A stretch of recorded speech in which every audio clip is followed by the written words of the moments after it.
সবাই একটু কমেন্ট করে জানিয়ে দাও তো সাউন্ডটা আজকে ক্লিয়ার আছে কিনা। গতদিন তোমাদের সাউন্ডে মেবি একটু প্রবলেম ছিল, আজকে একটু দেখো তো সাউন্ডটা ক্লিয়ার আছে কিনা। ওকে, ক্লিয়ার। তো সবাইকে শুভেচ্ছা আজকের ক্লাসে। বলো সবাই কেমন আছো বলো। হ্যাঁ, ওয়ালাইকুম আসসালাম। হ্যাঁ, নমস্কার নমস্কার। ওকে, আমিও ভালো আছি। তো আশা করি তোমরাও সবাই ভালো আছো। তাহলে আজকে আমরা আদর্শ গ্যাসের 5 নম্বর লেকচারটা করবো, বুঝছো। এমডি অরূপ বলছে যে ভাইয়া একটা প্রশ্ন করেছিল, আপনার একটা প্রশ্ন করেছিল। কি প্রশ্ন ভাইয়া? দাদা আর কয়টা ক্লাস লাগবে শেষ করতে? আরো লাগবে, ধরো যে 50-60টা ক্লাস লাগবে।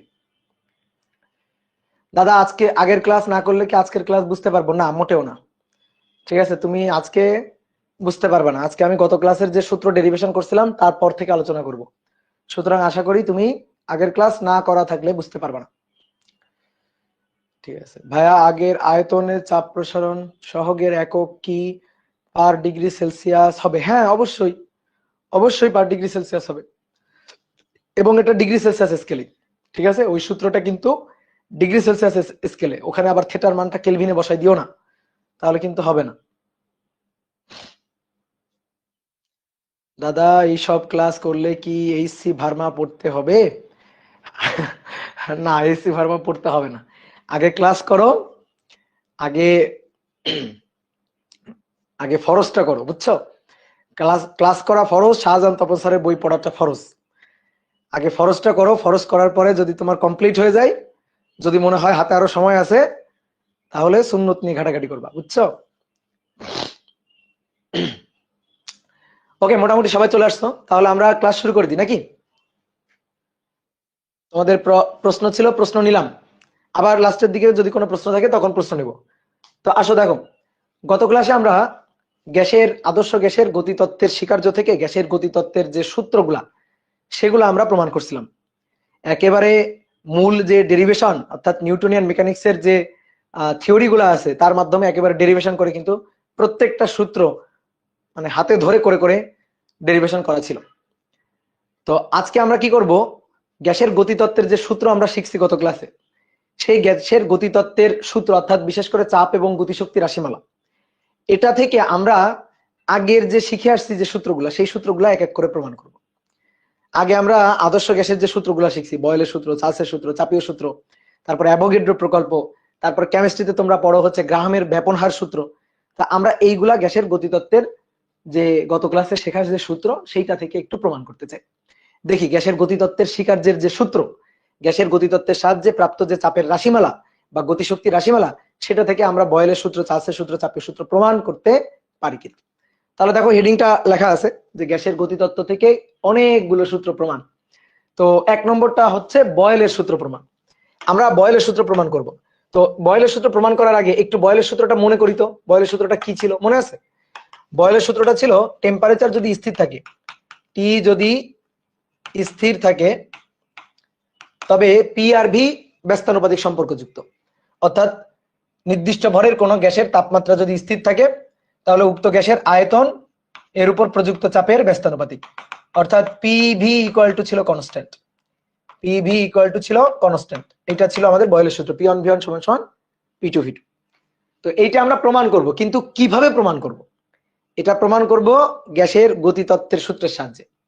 তো গ্যাসের গতিতত্ত্ব থেকে আমরা গত ক্লাসে যে সূত্রটা পেয়েছি, দেখো তো তোমার মনে পড়ে কিনা। PV = 1/3 mNc² বার। দেখো খাতা উল্টাও, দেখো তো এই সূত্রটা ছিল কিনা। তাহলে এই সূত্রে একটু পরিচয়গুলো বলে দিই নাকি। P হচ্ছে প্রেসার, V হচ্ছে আয়তন, 1/3 m ছোট হাতের m এটা হচ্ছে একটা অণুর ভর।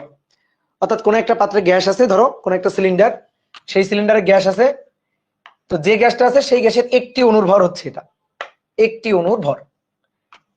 যে পাত্রে গ্যাস আছে গ্যাসের একটি অণুর ভর, এটা হচ্ছে ছোট হাতের m। এর হচ্ছে মোট অণুর সংখ্যা, এতে যতগুলো অণু আছে সকল অণুর সংখ্যা হচ্ছে ক্যাপিটাল লেটার M। আর এই যে c² বার, এটা কি? এখানে যে গ্যাসগুলো আছে সেই গ্যাসগুলোর সরি যে গ্যাসটা আছে সেই গ্যাসের অণুগুলার যে বেগ, সেই বেগের মান তো এক একটা অণুর বেগটা এক এক রকম। তো এই কারণে বেগের বর্গের গড় মান, ঠিক আছে, অর্থাৎ গড় বর্গ বেগ, গড় বর্গ বেগ। তো এইটা থেকে, এই সূত্রটা থেকে আমরা দেখি বয়েলের সূত্রটা প্রমাণ করতে পারি কিনা। খুব সহজ জিনিস। দেখো কোন একটা নির্দিষ্ট গ্যাসের অণুর ভর m, এটা তো ভাই কনস্ট্যান্ট। ধরো এর মধ্যে অক্সিজেন গ্যাস আছে, তো অক্সিজেন গ্যাসের একটা অণুর ভর ছোট হাতের m, এটা কনস্ট্যান্ট হবে না। তারপরে এই পাত্রে কতগুলো অণু আছে, ধরো n সংখ্যক অণু আছে, ক্যাপিটাল লেটার n সংখ্যক অণু আছে।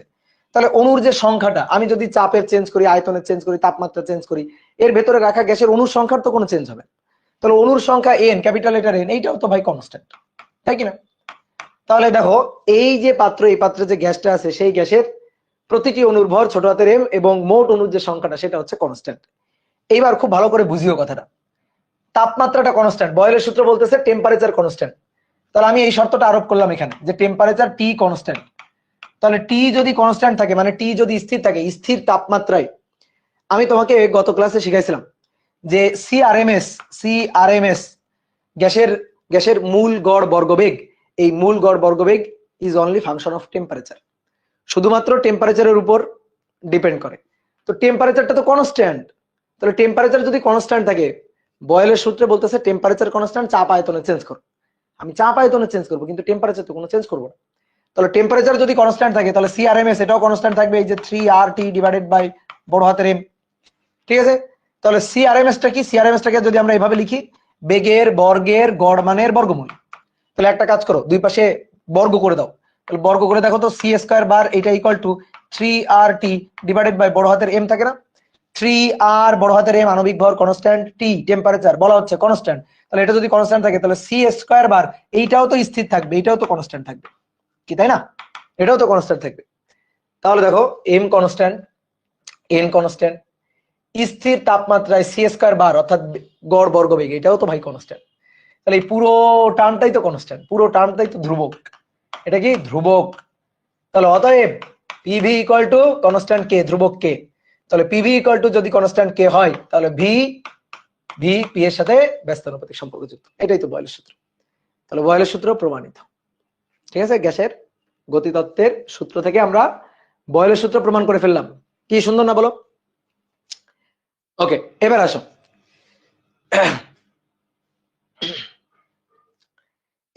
আমরা চার্লসের সূত্র প্রমাণ করব। এই জিনিসটা আরেকটা ভাবে প্রমাণ করা যায়, এটা আরেকটা ভাবে প্রমাণ করা যায়, ঠিক আছে। এভাবে কেউ যদি চাও যে ভাই আমি এভাবে প্রমাণ করব, PV = দেখো তো আমরা এই জিনিসটা লিখছিলাম না, 2/3E, মানে এটা ছিল না E = 3/2 PV, মনে পড়ে? তাহলে PV হচ্ছে 2/3E। তো 2/3, 2 3 এগুলো তো কনস্ট্যান্ট সংখ্যা। E হচ্ছে টেম্পারেচারের, ইও কিন্তু টেম্পারেচারের ফাংশন ছিল, যে ই তখনই চেঞ্জ হয় যখন টেম্পারেচার চেঞ্জ হবে, টেম্পারেচার চেঞ্জ না হলে এটা চেঞ্জ হবে না। তাহলে স্থির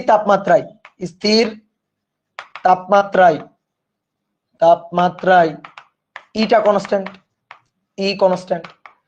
তাহলে ভাই স্থির তাপমাত্রা ই যদি কনস্ট্যান্ট হয়, তাহলে পুরো এই পার্টটাই তো কনস্ট্যান্ট, আর পুরো এই পার্টটা কনস্ট্যান্ট, মানে অতএব PV = কনস্ট্যান্ট K। তাহলে চাইলে কিন্তু আমরা এইভাবেও প্রমাণ করতে পারি। কি ক্লিয়ার?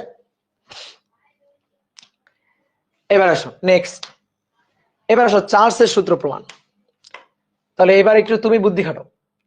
তাহলে আগে আমার একটু বলো চার্লসের সূত্র কি বলে। চার্লসের সূত্র বলেটা কি? চার্লসের সূত্র বলে হচ্ছে আয়তনের সাথে তাপমাত্রার সম্পর্ক সমানুপাতিক। কখন? স্থির চাপে, কোন একটা নির্দিষ্ট ভরের গ্যাসের স্থির চাপে আয়তন তাপমাত্রার সাথে সমানুপাতিক সম্পর্ক। তাহলে পিটা কনস্ট্যান্ট থাকবে, তাহলে পিটা কনস্ট্যান্ট থাকবে, ভি এর সাথে টেম্পারেচারের সম্পর্ক, পরম তাপমাত্রার সম্পর্ক হবে সমানুপাতিক। এটি কিন্তু কেলভিন স্কেলের তাপমাত্রা, পরম তাপমাত্রা স্কেলে। তো এটা আমরা প্রমাণ করব কিভাবে? এটা আমরা প্রমাণ করব হচ্ছে আদর্শ গ্যাসের গতিতত্ত্বের সূত্র দিয়ে। তাহলে পিভি ইকুয়াল টু, একটু আগে যে সূত্রটা লিখছিলাম, PV equal to 1/3 M N C square bar. M N constant, এটা তার বলার অপেক্ষা রাখে না, একবার বলছি। এইবার আসো দেখো, চাপ কনস্ট্যান্ট, এই যে পি, এটা থাকবে স্থির, পি থাকবে স্থির, স্থির চাপে। তাহলে এবার তুমি দেখো, এই দুইটা ধ্রুবক, এই দুইটা ধ্রুবক। এবার আসো, এবার কিন্তু সি স্কয়ার বার এটা কিন্তু আর ধ্রুবক না, কারণ টেম্পারেচার তো এবার কনস্ট্যান্ট না। তো টেম্পারেচার চেঞ্জ হলে এটা কিন্তু চেঞ্জ হবে। কেন চেঞ্জ হবে? টেম্পারেচার চেঞ্জ হলে এটা কেন চেঞ্জ হবে? কারণ এই যে বেগের বর্গের গড় মানের বর্গমূল অর্থাৎ সিআরএমএস এটা equal two √3RT divided by বড় হাতের। তাহলে সি স্কয়ার বার এটা ইকুয়াল টু 3RT/m। তাহলে এটা কিন্তু কনস্ট্যান্ট না, কারণ এটা টেম্পারেচারের সাথে সমানুপাতিক। তাহলে সি স্কয়ার বার সমানুপাতিক, দেখো টেম্পারেচার, তাই না?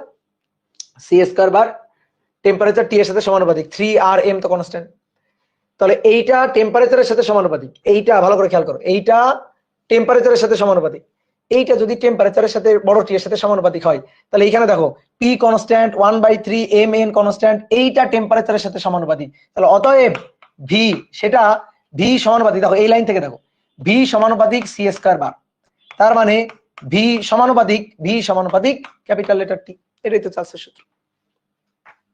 কি ক্লিয়ার? এটা চার্লসের সূত্র। তাহলে আমরা চার্লসের সূত্র প্রমাণ করে ফেললাম, খুব সহজ কথা। স্থির চাপে চাপ constant, M N constant, C square bar এটা টেম্পারেচারের সাথে সমানুপাতিক। ওকে, তাহলে ভি সমানুপাতিক টেম্পারেচার টি।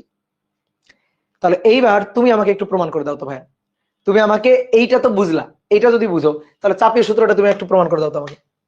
চাপীয় সূত্র এটা একটু প্রমাণ করে দিবা। দেখো আমি তোমাকে আগেও যখন পড়াইছি, যখন চার্লসের সূত্রের প্রমাণ পড়াইছি, তখন একটা জিনিস দেখাইছি না, যে চার্লসের সূত্র এবং চাপীয় সূত্র একই জিনিস, বলতে গেলে একই জিনিস, একই রকম। তাহলে আমরা এটা প্রমাণ করতে পারবো না, চাপীয় সূত্রটা প্রমাণ করতে পারবো না? বলো বলো, চাপীয় সূত্রটা আমরা প্রমাণ করতে পারবো কিনা? একই রকম, একই রকম। কি লিখবো? পিভি ইকুয়াল টু, আচ্ছা আগে এইটার সূত্রটা লিখে নি। চাপের সূত্র হচ্ছে ভি কনস্ট্যান্ট থাকলে গ্যাসের চাপ তাপমাত্রার সাথে সমানুপাতিক। তাহলে এবার আসো, পিভি এটা সমান সমান 1/3 mn সি স্কয়ার বার। তাহলে এবার ভিটা কনস্ট্যান্ট, এই যে ভি এটা থাকবে কনস্ট্যান্ট, আর এম এন এটা তো ধ্রুবক, একটা অণুর ভর এবং অণুর সংখ্যা ধ্রুবক। তাহলে এখান থেকে আমরা বলতে পারি যে পি এটা সি স্কয়ার বার এর সাথে সমানুপাতিক। এবার সি স্কয়ার বার তার রুট মানে সিআরএমএস রুট ওভার আবার এরকম 3RT ডিভাইডেড বাই বড় হাতের এম, একই জিনিস আর কি। ঠিক আছে, এটা লেখা ঠিক হয়নি আমার বারবার। তাহলে এইটা সি স্কয়ার বার বেগ মানে অণুর বেগের বর্গের গড়, এটা টেম্পারেচারের সাথে সমানুপাতিক। তাহলে এই যে এটা টেম্পারেচারের সাথে সমানুপাতিক। তাহলে অতএব পি সমানুপাতিক টেম্পারেচার টি। তাহলে এটা হচ্ছে চাপের সূত্র। ক্লিয়ার? একই রকম।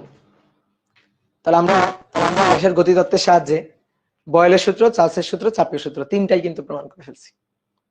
কি ক্লিয়ার? সহজ জিনিস। এবার আসো মূল জিনিস, অ্যাভোগাড্রোর প্রকল্প, অ্যাভোগাড্রোর সূত্র প্রমাণ করব। অ্যাভোগাড্রোর সূত্রটা কি বলে, অ্যাভোগাড্রোর প্রকল্পটা কি বলে? তোমরা 9-10 পড়ছো, কেমিস্ট্রিতেও পড়ছো। কি বলে বলো তো অ্যাভোগাড্রোর প্রকল্পটা? অ্যাভোগাড্রোর প্রকল্পটা বলে স্থির চাপে ও তাপমাত্রায় নির্দিষ্ট চাপ এবং তাপমাত্রায় সমান আয়তন সকল গ্যাসে সমান সংখ্যক অণু থাকে, তাই না? বলো, সমান আয়তন সকল গ্যাসে সমান সংখ্যক অণু থাকে, সমান সংখ্যক অণু থাকে। অ্যাভোগাড্রোর প্রকল্প আমাকে এই কথাটা বলে, সম আয়তন সকল গ্যাসে সমান সংখ্যক অণু থাকে। শর্ত আছে, কিন্তু শর্ত আছে। কি শর্ত? স্থির চাপে ও তাপমাত্রায় নির্দিষ্ট টেম্পারেচার এবং প্রেসারে সম আয়তন সকল গ্যাসে, oxygen gas, hydrogen gas, nitrogen gas, কিন্তু আয়তন সমান, সম আয়তন সকল গ্যাসের সমান সংখ্যক অণু থাকবে স্থির তাপমাত্রা এবং স্থির চাপে। এই কথাটা হচ্ছে অ্যাভোগাড্রোর প্রকল্প। সম আয়তন সকল গ্যাসের সমান সংখ্যক অণু থাকে। এখন আয়তন বাড়লে অণু সংখ্যা বাড়বে, অর্থাৎ মোল সংখ্যা বাড়বে, অর্থাৎ ভি সমানুপাতিক এন। অ্যাভোগাড্রো প্রকল্প থেকে আমরা এটা পাই, ঠিক আছে? এই যে অনেকে লিখছে ভি সমানুপাতিক এন, গুড। তো আমরা এখন এই জিনিসটা প্রমাণ করব। তো দেখি এইটা আমরা প্রমাণ করব কিভাবে? গ্যাসের গতিতত্ত্বের সূত্র দিয়ে। গ্যাসের গতিতত্ত্বের সূত্র দিয়ে আমরা প্রমাণ করব। তাহলে ভাইয়া ধরো যে এই একটা পাত্র আছে আর এই একটা পাত্র আছে, দুইটা পাত্র। এই পাত্রে একটা গ্যাস আছে, এই পাত্রে একটা গ্যাস আছে, ধরো হাইড্রোজেন গ্যাস আছে। এই পাত্রে আর একটা গ্যাস আছে, ধরো অক্সিজেন গ্যাস আছে। ধরো এই পাত্রে অক্সিজেন গ্যাস আছে। তাহলে কি বললাম দেখো, এই পাত্রে ধরো হাইড্রোজেন গ্যাস, এই পাত্রে ধরো অক্সিজেন গ্যাস, মানে দুইটা ভিন্ন ভিন্ন গ্যাস। তাহলে গ্যাসের একটি অণুর ভর এটা m1, গ্যাসের একটি অণুর ভর এটা m2। আয়তন সেম, সম আয়তন, সম আয়তন, আয়তন ভি সেম। সমান চাপ, প্রেসার, এই পাত্রে গ্যাসের চাপ যা, এই পাত্রে গ্যাসের চাপ তাই। টেম্পারেচারও তাই, তাহলে এই পাত্রে টেম্পারেচার যা, এই পাশেও টেম্পারেচার তাই। তাহলে সম আয়তন, সমান চাপ এবং সমান তাপমাত্রা। কিন্তু এই পাত্রে একটা গ্যাস আছে, এই পাত্রে অন্য একটা গ্যাস আছে। তো বলা হচ্ছে এই পাত্রে গ্যাসের অণুর সংখ্যা যা হবে, এই পাত্রে গ্যাসের অণুর সংখ্যাটা তাই হবে, অণুর সংখ্যাটা তাই হবে। তাহলে ধরি এই পাত্রে অণুর সংখ্যা n1, m1 ভরের অণু, অণুর সংখ্যাটা n1, m2 ভরের অণু, কিন্তু অণুর সংখ্যাটা n2। তাহলে দুটো পাত্র একটা নির্দিষ্ট টেম্পারেচার এবং চাপে রাখা আছে, দুইটা পাত্রের আয়তন সমান, ভিন্ন ভিন্ন গ্যাস আছে থাকুক, কিন্তু অ্যাভোগাড্রো আমাকে বলতেছে যে ভিন্ন ভিন্ন গ্যাস হলো সমান আয়তন, যেহেতু তাদের আয়তন সমান, আয়তন সমান, সম আয়তন, সকল গ্যাসের সমান সংখ্যক অণু থাকবে। অর্থাৎ আমার এখন কি প্রমাণ করতে হবে? এই শর্ত আরোপ করে, এই যে চিত্র, এই চিত্রের জন্য এই শর্ত আরোপ করে আমার n1 এবং n2 এরা দুইজন পরস্পর সমান, এইটা প্রমাণ করতে হবে। কিন্তু আমরা কিভাবে প্রমাণ করব? আমরা পিভি ইকুয়াল টু nRT তে চলে যাইতে পারবো না, ওইটা আমরা প্রমাণ করতে পারবো না, ঠিক আছে? ওইটা থেকে প্রমাণ করতে পারবো না। আমাদের প্রমাণ করতে হবে আদর্শ গ্যাসের গতিতত্ত্বের যে সূত্র, গত ক্লাসে যেটা আমরা শিখছি, চাপের রাশিমালা, গতিশক্তি রাশিমালা, এগুলা থেকে আমাদের প্রমাণ করতে হবে। তো চলো দেখি প্রমাণ করতে পারি কিনা। দেখো তো, এই দুইটা পাত্রের জন্য যেহেতু চাপ এবং আয়তন সমান, তাহলে এই দুইটা পাত্রের জন্য তো আমি লিখতে পারি যে পিভি ইকুয়াল টু, দেখো পিভি, পিভি, পিভি। তো পিভি ইকুয়াল টু সূত্র কি জানি? 1/3 m n c স্কয়ার বার। তাহলে পিভি ইকুয়াল টু, প্রথম পাত্রের জন্য লিখতেছি, প্রথম পাত্র দেখো চাপ হচ্ছে পি, আয়তন হচ্ছে বি। চাপ আয়তন বসালাম, অণুর ভর m1, অণুর সংখ্যা n1। ধরো এই পাত্রে যে গ্যাসটা আছে, সেই গ্যাসের অণুর যে বেগ, এই যে অণুর যে বেগ, বেগের যে গড় মান আর কি, ধরলাম এটা c1, তাহলে এটা হচ্ছে c1 স্কয়ার বার। এবার এই পাত্রে যে গ্যাসটা আছে, এই পাত্রে যে গ্যাস, সেই গ্যাসের অণুর যে গড় বেগের মানটা, সেটা আমি ধরলাম c2। তাহলে এই পাত্রের জন্য যদি আমি লিখি, তাহলে কি লিখবো? পিভি সমান সমান, ঠিক আছে, একই জিনিস, পিভি সমান সমান 1/3, তখন আমি m2, এই যে m2 n2 n2 c square বার। তো এইটার আমরা 1 নং সমীকরণ বললাম। এইবার আসো, টেম্পারেচার দুই পাত্রে কিন্তু সমান, টেম্পারেচার টি কিন্তু দুই পাত্রে কনস্ট্যান্ট, টি কিন্তু একই, টি সেম। তো টি যদি সেম হয়, তাহলে এই যে দুইটা পাত্র, এই দুইটা পাত্রের গ্যাসের গড় গতিশক্তি সেম, গ্যাসের অণুর গড় গড় গতিশক্তিও সেম, গড় গতিশক্তি সেম থাকবে। তোমার আমার কথা বিশ্বাস করতে হবে না, তুমি আমারে বলো গ্যাসের গড় গতিশক্তি বলতে কি বুঝি? গ্যাসের অণুর গড় গতিশক্তি বলতে কি বুঝি? গ্যাসের অণুর গড় গতিশক্তি মানে একটা অণুর গতিশক্তি। আমি যখন বলবো এই গ্যাসের অণুর গড় গতিশক্তি, তার মানে একটা অণুর গতিশক্তি, একটা অণুর, কি ক্লিয়ার? একটা অণুর গতিশক্তি। তাহলে গ্যাসের গড় গতিশক্তি বলতে বোঝায় একটা অণুর গতিশক্তি, ঠিক আছে? তাহলে গ্যাসের গড় গতিশক্তি, এটা গত ক্লাসেও বলছিলাম যে গ্যাসের গড় গতিশক্তি এটা বললে বুঝবা একটা অণুর গতিশক্তি। মনে পড়ে সূত্রটা কি ছিল? 3/2 kT। তাহলে তুমি একটা জিনিস খেয়াল করো, প্রথম পাত্রের জন্য বলো, প্রথম পাত্রের গ্যাসের গতিশক্তি, গ্যাসের গড় গতিশক্তি, একটা অণুর শক্তি আর কি, তাহলে 3/2 kT। পরের পাত্রের জন্য যদি তুমি লেখো, পরের পাত্র, এই পাত্র, এই পাত্রের জন্য তো তোমার একই লিখতে হবে, 3/2 kT। দেখো কেন?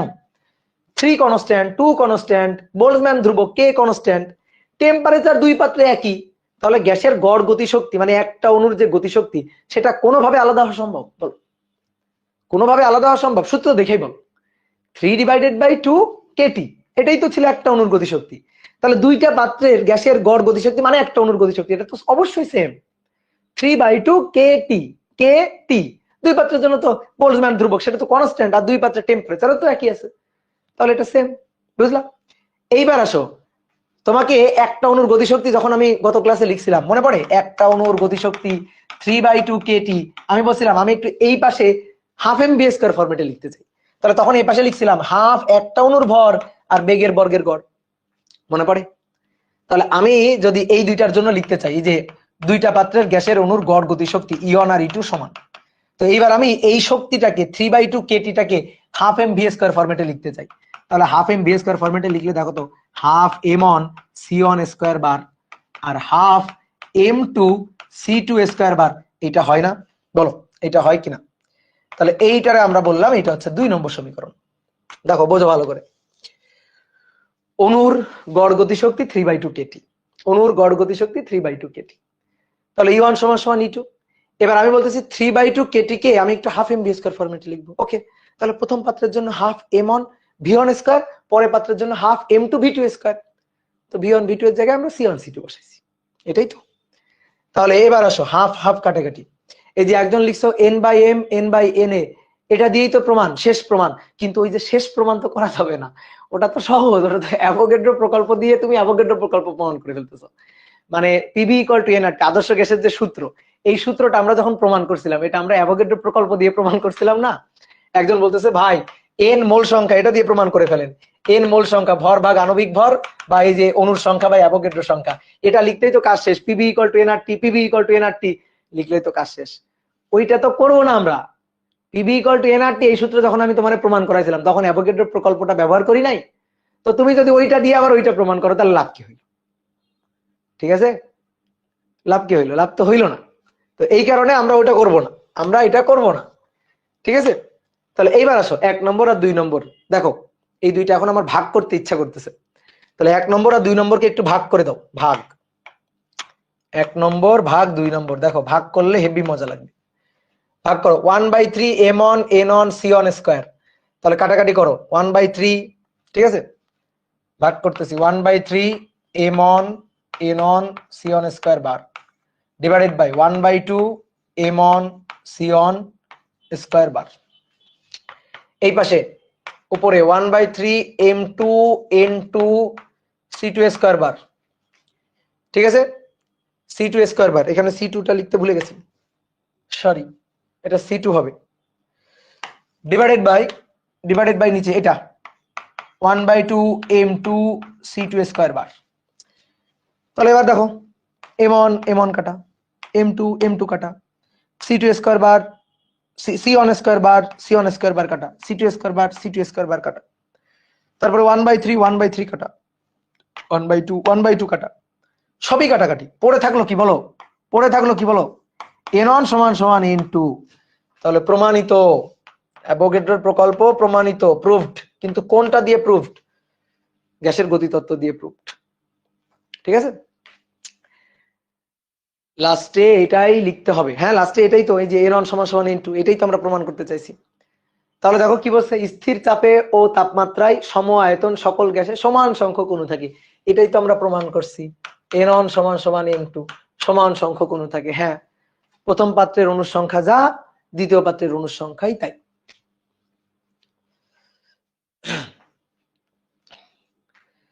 কি clear? 3RT divided by m, 3RT divided by m কেন লিখবা? 3RT ডিভাইডেড বাই m ওটা কেন লিখতে হবে?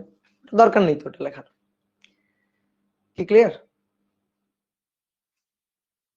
n তো স্মল লেটারে ছিল ভাইয়া, কোন n স্মল লেটারে ছিল? এই n টা স্মল লেটারে ছিল, কে বলছে তোমারে? এই n টা স্মল লেটার ছিল না, এই পাগল, এই n ডিভাইডেড বাই v টা ছিল স্মল লেটারে। ভালো করে সূত্র মুখস্থ করো, তোমার তো জরিমানা করা লাগবে। তোমার বলছিলাম গত ক্লাসে যখন করাই তখন বলছিলাম সূত্রগুলো মুখস্থ করবা। এগুলো কি মুখস্থ করব না? এই প্রমাণ লাগবে না, এই প্রমাণ মুখস্থ করার দরকার নেই, বাট সূত্রগুলা মুখস্থ করবা। গত ক্লাসে যে সূত্রগুলা লিখে দিছিলি সেই সূত্রগুলা মুখস্থ করবা। কি কথা কি বুঝছো? তাহলে এবার চলো নেক্সট, গ্রাহামের ব্যাপন হার সূত্র। গ্রাহামের ব্যাপন হার সূত্র, গ্রাহামের ব্যাপন হার সূত্র, এটা তোমরা কেমিস্ট্রিতে পড়ো, ঠিক আছে, এটা কেমিস্ট্রির একটা টপিক। তার সাথে আমি একটু ছোট্ট করে আগে বুঝাই। ধরো ভাইয়া এই পাত্রে একটা গ্যাস আছে আর এই পাত্রে একটা গ্যাস আছে, দুইটা পাত্রে দুইটা আলাদা আলাদা গ্যাস আছে। এই পাত্রে একটা গ্যাস আর এই পাত্রে আর একটা গ্যাস। এবার বলো, যদি পাত্রের মুখ খুলে দেওয়া হয়, পাত্রের যদি মুখটা খুলে দেওয়া হয়, ওপেন করে দেওয়া হয়, ধরো একটা সরু নলটল দিয়ে, একটা সরু নল দিয়ে আমি এই দুইটা পাত্রকে মাঝখান দিয়ে সংযুক্ত করে দিলাম, ঠিক আছে, যে মাঝখান দিয়ে একটা সরু নল দিয়ে দুইটা পাত্রকে সংযুক্ত করে দিই, তাহলে কি হবে, এই সরু নলের মধ্য দিয়ে এই দুইটা গ্যাস ব্যাপিত হবে, অর্থাৎ এই দুইটা গ্যাস মিশে যাবে। তো এই দুইটা গ্যাসের ব্যাপন হার মানে ছড়াই পড়ার প্রবণতা, যেটাকে আমরা আর দিয়ে প্রকাশ করি, ব্যাপন হার, ছড়াই পড়ার প্রবণতা, যেটা কত দ্রুত ছড়াচ্ছে R1, এইটা কত দ্রুত ছড়াচ্ছে R2, ব্যাপন হার, ছড়াই পড়ার হার। তো এই ছড়াই পড়ার হার এটা ঘনত্বের সাথে কেমন সম্পর্কযুক্ত? এরা ঘনত্বের সাথে বর্গমূলের ব্যস্তানুপাতিক সম্পর্কযুক্ত।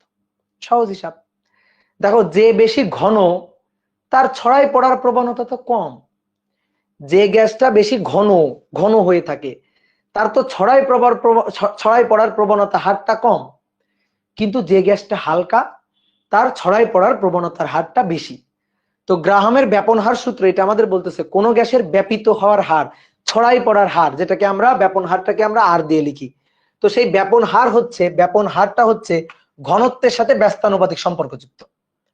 তাহলে এই গ্যাসটার ঘনত্ব মনে করো ρ1, এই গ্যাসটার ঘনত্ব মনে করো ρ2, তাহলে যদি আর রো এর সাথে ব্যস্তানুপাতিক, শুধু ব্যস্তানুপাতিক না, বর্গমূলের ব্যস্তানুপাতিক সম্পর্কযুক্ত, ঠিক আছে। গ্রাহামের ব্যাপন হার সূত্র, গ্রাহাম তার ব্যাপন হার সূত্রে এই কথাটা বলতেছে যে ব্যাপন হারটা ঘনত্বের বর্গমূলের ব্যস্তানুপাতিক। তাহলে যদি ঘনত্বের বর্গমূলের ব্যস্তানুপাতিক হয়, তাহলে ভাইয়া বলো তো R1 ডিভাইডেড বাই R2 সমান সমান এখানে কি হবে, ρ1 আর ρ2 এর সাথে সম্পর্কটা কেমন হবে, √ρ2 ডিভাইডেড বাই ρ1, তাই না, ব্যস্তানুপাতিক যেহেতু। তাহলে R1 ডিভাইডেড বাই যদি R2 হয় তাহলে √ρ2 ডিভাইডেড বাই ρ1 হবে। এইটা হচ্ছে গ্রাহামের ব্যাপন হার সূত্র। এখন কথা হচ্ছে এই গ্রাহামের ব্যাপন হার সূত্রটা এইটাই না আমরা প্রমাণ করতে চাই, ঠিক আছে, এটা আমরা প্রমাণ করতে চাই। তো এইটা কিভাবে প্রমাণ করতে পারি, দেখো যে গ্যাসের একটা কমন সেন্স দিয়ে একটা সম্পর্ক তুমি আমার বলবা, যে গ্যাসের ব্যাপিত হওয়ার হার বেশি, ব্যাপিত হওয়া মানে কি, ছড়াই পড়া, তাহলে অবশ্যই সেই গ্যাসের অণুর বেগের মানটাও বেশি C1। যে গ্যাসের ব্যাপিত হওয়ার হারটা কম সেই গ্যাসের অণুর বেগটাও হবে কম। তাহলে ধরো এই গ্যাসের ব্যাপন হার হচ্ছে R1, এই গ্যাসের অণুর বেগ হচ্ছে C1, এই গ্যাসের ব্যাপন হার হচ্ছে R2, তাহলে এই গ্যাসের অণুর বেগ হচ্ছে C2। এটা তো কমন সেন্স, যে গ্যাসের ব্যাপন হার বেশি তার মানে তার বেগ বেশি, অণুর বেগ বেশি, সহজ কথা।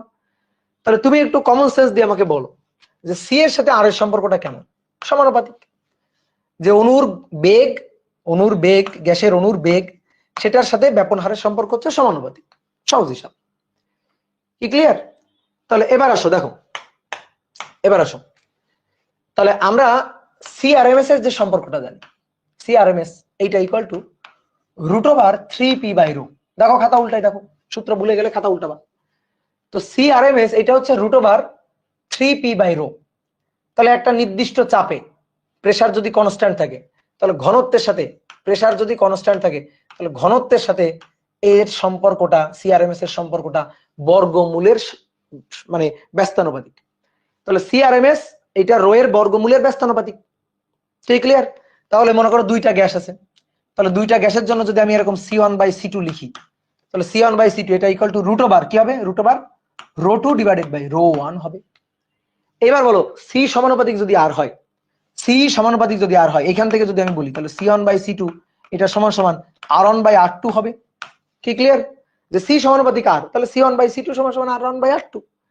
তাহলে এবার সি সমানুপাতিক যদি আর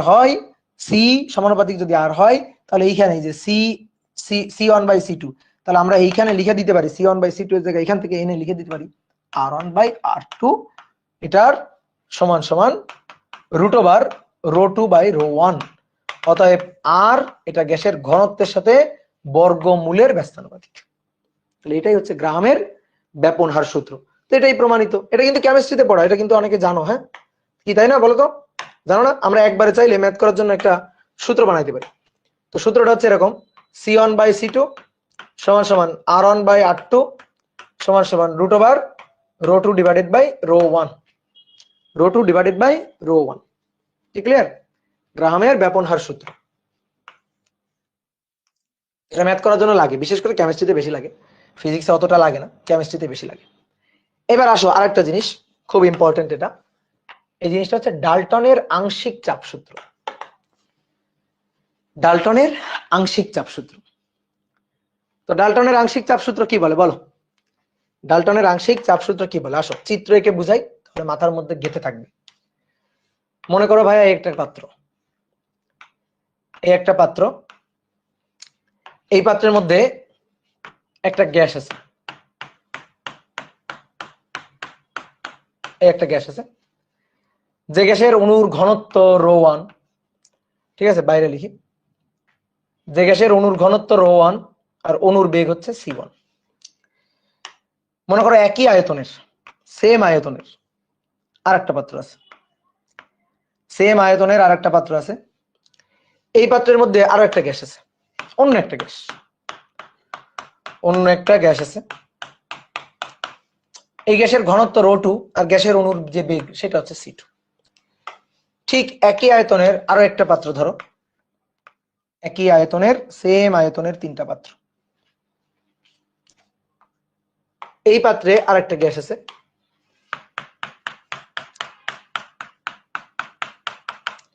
যে গ্যাসের ঘনত্ব হচ্ছে রো 3 আর অণুর বেগ হচ্ছে c3। তাহলে তোমাকে যদি আমি জিজ্ঞেস করি বলো তো এই পাত্রে যে গ্যাস আছে সেই গ্যাসের চাপ কত? চাপ হচ্ছে p1, চাপ হচ্ছে p1, চাপ হচ্ছে p2 এবং চাপ হচ্ছে p3। এবং আমি যদি বলি চাপ p1 কত বের করো তো, তাহলে p1 ইকুয়াল টু তুমি কিন্তু লিখবা 1/3, ঠিক আছে, রো 1 c1 স্কয়ার বার, এটা লিখবা কিন্তু, কি তাই না? বলো তো গত ক্লাসে শেখার সূত্র না যে p1 এটা সমান সমান কি 1/3 রো 1 c1 স্কয়ার বার। তাহলে আমি যদি বলি এই গ্যাসের চাপটা কত, p2 কত, তাহলে এটা হবে 1/3 রো 2 c2 স্কয়ার বার। এই গ্যাসের চাপটা কত, তাহলে p3 এটা হবে 1/3 রো 3 c3 স্কয়ার বার, এটা হবে। এইবার বলা হচ্ছে দেখো ডাল্টনের আংশিক চাপ সূত্র বলতেছে এই তিনটা গ্যাসকে একসাথে করব, কম্বাইন করব, এই তিনটা গ্যাসকে আমরা কম্বাইন করব, এই তিনটা গ্যাসকে সম আয়তনে কম্বাইন করব, ওই একই আয়তন। আগে তো তিনটা আলাদা আলাদা পাত্র ছিল, তিনটা আলাদা আলাদা পাত্রে থাকবে না, একটা পাত্রের মধ্যে ঢালবো। এই তিনটা গ্যাসকে সেম আয়তনে, যে আয়তনে ছিল ঠিক এরকম একটা আয়তনের পাত্রে নিয়ে আসবো, ঠিক এরকম একটা আয়তনের সেম আয়তনের আর একটা পাত্র নিয়ে আসবো। এইবার এই পাত্রের মধ্যে ঠাসাঠাসি করে তিনটা গ্যাসকে আমরা ঢুকাবো, এই গ্যাসটাকেও এই পাত্রের মধ্যে নিব, এই গ্যাসটাকেও এই পাত্রের মধ্যে নিব, এই গ্যাসটাকেও এই পাত্রের মধ্যে নিব। অর্থাৎ তিনটা গ্যাসের জন্য আয়তন কিন্তু একই হবে। অনেক বলতো ভাই তিনটা গ্যাসকে একটা পাত্রে নেওয়া যাবে, কেন যাবে না? গ্যাসকে কেন একটা পাত্রে নেওয়া যাবে না? গ্যাসের কোনো নির্দিষ্ট আকার আয়তন আছে? এ তো যে পাত্র নিব সেই পাত্রের আয়তন দখল করবে। তাহলে তিনটা গ্যাসকে একেবারে ঠেসে ঠুসে এই আয়তনের মধ্যে আমি ঢুকাবো। তাহলে এই আয়তনের মধ্যে এবার এই যে সবুজ গ্যাসটাও আছে, তারপরে গোলাপি গ্যাসটাও আছে, সবুজ গ্যাসটাও আছে, গোলাপি গ্যাসটাও আছে, তারপরে আকাশি গ্যাসটাও আছে। তাহলে এবার পাত্রটা দেখে বলো তো, এই যে তিনটা আলাদা আলাদা গ্যাস এক পাত্রের মধ্যে ঢুকানো হয়েছে, তিনটা পাত্রের গ্যাসকে সেম আয়তনের একটা পাত্রের মধ্যে ঢুকানো হয়েছে। এবার তুমি দেখে বলো, এখানে বলো তো এই যে প্রথমে বলো আকাশি যে গ্যাসটা ছিল তার আয়তন কত? ভি, সেম আয়তন। তারপরে গোলাপি যে গ্যাসটা ছিল তার আয়তন কত? দেখো পুরো পুরো আয়তনটাই কিন্তু গোলাপি গ্যাসের আয়তন, সেম আয়তন। সবুজ যে গ্যাসটা তারও কিন্তু আয়তন সেম, তাহলে আয়তন কিন্তু সেম, ভি কিন্তু সেম হয়ে গেল। তাহলে তিনটা গ্যাসই এখন স্বতন্ত্রভাবে কিন্তু এই সেম আয়তনেই আছে, ঠিক আছে? নাকি তোমার কি মনে হয় এরকম যে গোলাপি গ্যাসটা সেটা এই অংশ জুড়ে আছে, সবুজ গ্যাসটা সেটা অন্য একটা কোন কর্নারে গিয়ে পাত্রের মধ্যে বসে আছে? না, পুরো পুরো ভলিউমে কিন্তু এই গ্যাসগুলো বিচরণ করতেছে। তাহলে তিনটা গ্যাসই এই ভলিউমের মধ্যে বিচরণ করতেছে, তাই তো বলতে পারি না আমরা? তাহলে এইবার আমি বলতে চাই এইখানে মোট প্রেসার কত, এটাই হচ্ছে আমার আলোচনার বিষয়বস্তু, যে এইখানে তাহলে এখন মোট প্রেসার কত হবে। অর্থাৎ তিনটা গ্যাসকেই তুমি একটা পাত্রের মধ্যে ভরছো, সেম আয়তনের একটা পাত্রের মধ্যে ভরছো, তাহলে এখন গ্যাসের প্রেসারটা কত হবে? তো ডাল্টন সাহেব বলতেছেন এখন গ্যাসের প্রেসারটা হবে P1 + P2 + P3, অর্থাৎ আলাদা আলাদা ভাবে তারা যখন এই পাত্রের মধ্যে ছিল তখন তারা যে চাপগুলা সৃষ্টি করতেছিল সেই চাপের যোগফলই এখন হবে মোট চাপ। এটাই হচ্ছে ডাল্টনের আংশিক চাপ সূত্র। তো এটা আমরা প্রমাণ করতে চাই, তাহলে আমি আরেকবার বলতেছি ডাল্টনের আংশিক চাপ সূত্র। ডাল্টন সাহেব কি বলছেন? ডাল্টন সাহেব বলছেন এই পাত্রের মধ্যে ধরো কোনো একটা গ্যাস আছে, তাহলে সেই গ্যাসটা কোনো একটা গ্যাস আছে, সেই গ্যাসের চাপ ধরো P1। এবার ওই পাত্রের মধ্যে আরো একটা গ্যাস আসলো, শুধু ওই গ্যাসটা 2 নম্বর গ্যাসটা শুধু এই পাত্রের মধ্যেই আছে, তাহলে তখন স্বতন্ত্রভাবে আলাদাভাবে চাপ হচ্ছে P2। অন্য আর একটা গ্যাস রাখলাম ওই একই আয়তনের পাত্রে, তাহলে তখন চাপ হচ্ছে P3। আরো একটা গ্যাস রাখলাম, তখন চাপ হচ্ছে P4। এইবার সবগুলো গ্যাসকে ওই পাত্রের মধ্যে একসাথে রাখলাম, তাহলে এবার টোটাল প্রেসার কত হবে? টোটাল প্রেসার হবে P1 plus P2 plus P3 plus dot dot dot dot dot. এটাই হচ্ছে ডাল্টন সাহেবের আংশিক চাপ সূত্র। তো আসো দেখি সত্যি কথা কিনা আমরা গ্যাসের গতি শক্তির যে রাশিমালা বা গতিতত্ত্বের যে স্বীকার্য সেখান থেকে যে রাশিমালা আমরা গত ক্লাসে প্রমাণ করছি সেটা দিয়ে আমরা প্রমাণ করতে পারি কিনা। তাহলে দেখো P1 P2 P3, ঠিক আছে, এইগুলাই যে আলাদা আলাদা ভাবে ছিল, P1 P2 P3 এগুলা কিন্তু আলাদা আলাদা ভাবে ছিল, তাই না? তাহলে আমি এখন এর মধ্যে মোট প্রেসারটা চাই, মোট প্রেসার। তাহলে এর মধ্যে এখন ρ1 C1 আছে, এর মধ্যে ρ2 C2 আছে, এর মধ্যে ρ3 C3 আছে, তাহলে টোটাল প্রেসার হবে 1/3 প্রথম গ্যাসটার জন্য ρ1 C1 স্কয়ার, ঠিক আছে। দ্বিতীয় গ্যাসটার জন্য 1/3 ρ2, কারণ দ্বিতীয় গ্যাসের ঘনত্ব কত? ρ2। দ্বিতীয় গ্যাসের অনুর বেগ কত? C2। তাহলে দ্বিতীয় গ্যাসের জন্য চাপটা কত হবে? 1/3 ρ2 C2 স্কয়ার বার। তারপরে 3 নম্বর গ্যাসের জন্য কি হবে? 1/3 ρ3 C3 স্কয়ার বার। এবার এইগুলা যোগ করা মানেই তো, এটা মানেই তো P1, এটা মানেই তো P2, এটা মানেই তো P3। দেখো লেখা আছে P1 P2 P3 লেখাই তো আছে। তাহলে অতএব প্রেসার P এটা ইকুয়াল টু হবে P1 plus P2 plus P3। মানে মোট চাপ কত হবে? মোট চাপ হবে প্রথম গ্যাসটার চাপ, দ্বিতীয় গ্যাসটার চাপ, তৃতীয় গ্যাসটার চাপ, চাপের যোগফল, ঠিক আছে, এটাই হবে মোট চাপ। তো আমরা এটাই বের করলাম যে 1/3 ρ1 C1 স্কয়ার বার, 1/3 ρ2 C2 স্কয়ার বার, 1/3 ρ3 C3 স্কয়ার বার। তো এইগুলা কিসের সূত্র? এইগুলা তো P1 P2 P3 সূত্র। তাহলে P1 P2 P3 যোগ করে দিলাম, টোটাল চাপটা পেয়ে গেলাম। কি ক্লিয়ার? তাহলে এই হচ্ছে আমাদের কাহিনী। তাহলে আমরা এই জিনিসগুলাই প্রমাণ করতে চাইছিলাম। তাহলে 6টা ভিন্ন ভিন্ন সূত্র কিন্তু আমরা গ্যাসের গতিতত্ত্বের সাহায্যে প্রমাণ করে ফেললাম। আসো দেখি একটা ছোট্ট ম্যাথ করি আমরা, ছোট্ট একটা ম্যাথ করি। আসো, বলা হচ্ছে কোন একটি পাত্রে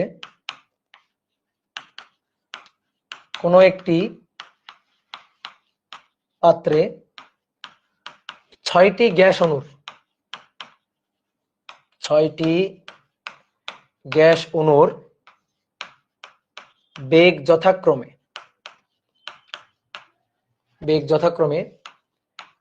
3 kilometre per second, 4 kilometre per second, 3.5 kilometre per second, 4 kilometre per second, 1 2 3 4 আরো দুটো দিতে হবে, 3.2 kilometre per second, 4.2 kilometre per second, 1 2 3 4 5 6, হ্যাঁ 6টি অণুর বেগ দেওয়া আছে। এবার তোমার এখান থেকে এক এক করে বের করতে হবে। প্রথমে আসো গড় বেগ। আমাদের কি কি বের করতে বলছে? শোনো, গড় বেগ বের করতে বলছে, মূল গড় বেগ বের করতে বলছে, গড় বর্গ বেগ বের করতে বলছে। মানে আমরা যে বেগগুলো গত ক্লাসে শিখছিলাম সেই বেগগুলো বের করতে বলছে। তো চলো করে ফেলি। তো প্রথমে আসো গড় বেগটা বের করবো। তো গড় বেগকে আমরা কিভাবে লিখি? গড় বেগ হচ্ছে C বার। গড় বেগ লাস্টের দিক থেকে আসতে হয়, বেগের গড়। তাহলে C1 plus C2 plus dot dot dot dot CN divided by N। এটা ছিল মূল সূত্র। কেউ যদি চাও যে ভাই আমি সূত্র লিখবো না, কোনো ব্যাপার নেই, সূত্র লেখার দরকারই নেই, সূত্র না লেখাটাই ভালো, ঠিক আছে। আমি একটু কম পারি বলে আমি সূত্রটা দেখালাম। এবার তাহলে কি করবা? বেগগুলাকে নিয়ে যোগ করে দিবা, যোগ করে তাকে ভাগ দিবা অণুর সংখ্যা দিয়ে। তাহলে 3 যোগ 4 যোগ 3.5 যোগ 4 যোগ 3.2 যোগ 4.2 ডিভাইডেড বাই কত? 6, ডিভাইডেড বাই 6। তুমি একটা কাজ করতে পারো, যে 4 দুইবার আছে তাহলে একবারে 4 গুণ 2ও দিতে পারো, কোনো সমস্যা নেই, ঠিক আছে। এখান থেকে মানটা বের করতে হবে। আমার ক্যালকুলেটর কোথায় গেল? এই যে পাইছি। তাহলে 3 পয়েন্ট, হ্যাঁ অনেকে বের করে ফেলছো 3.65, গুড। তাহলে এটার অ্যান্সার কত? 3.65। তোমাদের বিশ্বাস করলাম, 3.65 kilometre per second, kilometre per second. এবার আসো 2 নম্বর। 2 নম্বর হচ্ছে গড় বর্গবেগ। গড় বর্গবেগ, তাহলে লাস্টের দিক থেকে আসতে হবে। বেগের বর্গের গড় মান, বেগের বর্গের গড় মান। তাহলে কি করব? বেগগুলোকে বর্গ করব, c1 square, c2 square, dot dot dot cn square divided by n, বেগের বর্গ করে তার গড়। তাহলে কি হচ্ছে? 3 স্কয়ার, 4 স্কয়ার, 3.5 তার স্কয়ার, আবার 4 square, 3.2 square plus 4.2 square plus 4.2 square divided by 6। কত আসছে বলো?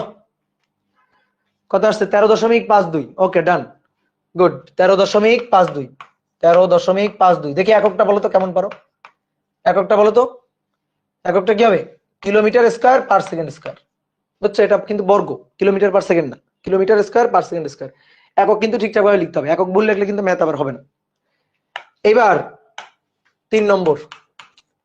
3 নম্বর বলতেছে, 3 নম্বর বলতেছে বেগের, বেগের, আচ্ছা বেগের বর্গের গড় করলাম, বেগের গড়ের বর্গ, বর্গ গড় বেগ,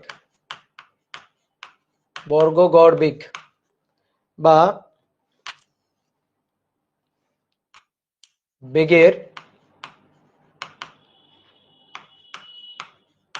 গড় মানের বর্গ,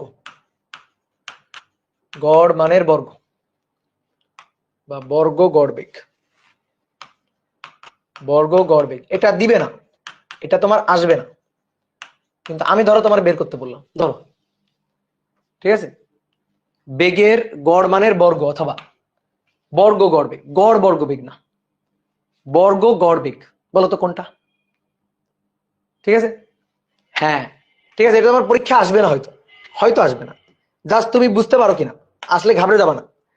বেগের, বেগের গড় করে তারপরে বর্গ, বেগের গড় মানের বর্গ, অর্থাৎ বেগের গড় মান হচ্ছে সি স্কয়ার, তার বর্গ। তার মানে এই যে 1 নম্বর যেটা করছো তার বর্গ, ঠিক আছে? বেগের গড় মান তার বর্গ।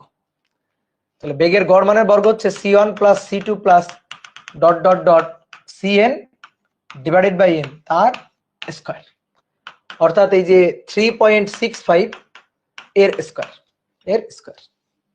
কি ক্লিয়ার? তাহলে এটা কত আসছে বলতো? 13.32। এটা আসছে 13.32। এটা হয়তো পরীক্ষা আসবে না। 13.32 kilometre square per second square. এবার আসো পরীক্ষায় আর যেটা আসবে আর কি, সেটা হচ্ছে বুঝতেই পারতেছো, সিআরএমএস, অর্থাৎ মূল গড় বর্গবেগ। সিআরএমএস বা মূল গড় বর্গবেগ। তাহলে মূল গড় বর্গবেগ কি? সিআরএমএসটা, সিআরএমএস এটা equal to root over c1 square, c2 square dot dot dot cn square divided by n, divided by n। অর্থাৎ এই যে মানটা, এই যে এটা, ঠিক আছে, এটার বর্গমূল করে দিবা। তাহলে রুট ওভার 13.52, তাহলে রুট ওভার 13.52, তাহলে এটা আসছে 3.65 এত কিলোমিটার পার সেকেন্ড, 3.65, ঠিক আছে, 3.656, 3.656, ঠিক আছে।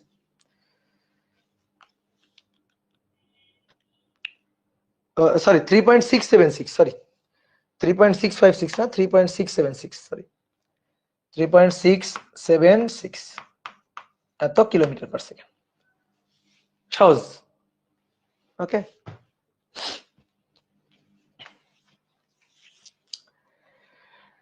এবার শোনো, গ্যাসের গতিতত্ত্বের যে স্বীকারযোগ্য, মানে সরি, গ্যাসের গতিতত্ত্বের যে সূত্রগুলা, যেগুলো আমরা গত ক্লাসে শিখছি, আমরা সেই সূত্র রিলেটেড ম্যাথগুলো সব একসাথে করব। তো আজকে আমরা অন্য একটা টপিক পড়বো, ঠিক আছে? আজকে আমরা অন্য একটা টপিক পড়বো, টপিকটার নাম হচ্ছে গড় মুক্ত পথ, ঠিক আছে? লিখো, এই টপিকটা খুবই অবহেলিত টপিক, সব টিচার এটা পড়ায় না, কিন্তু এটা লাগবে, এটা ইম্পর্টেন্ট টপিক। গড় মুক্ত পথ, গড় মুক্ত পথ।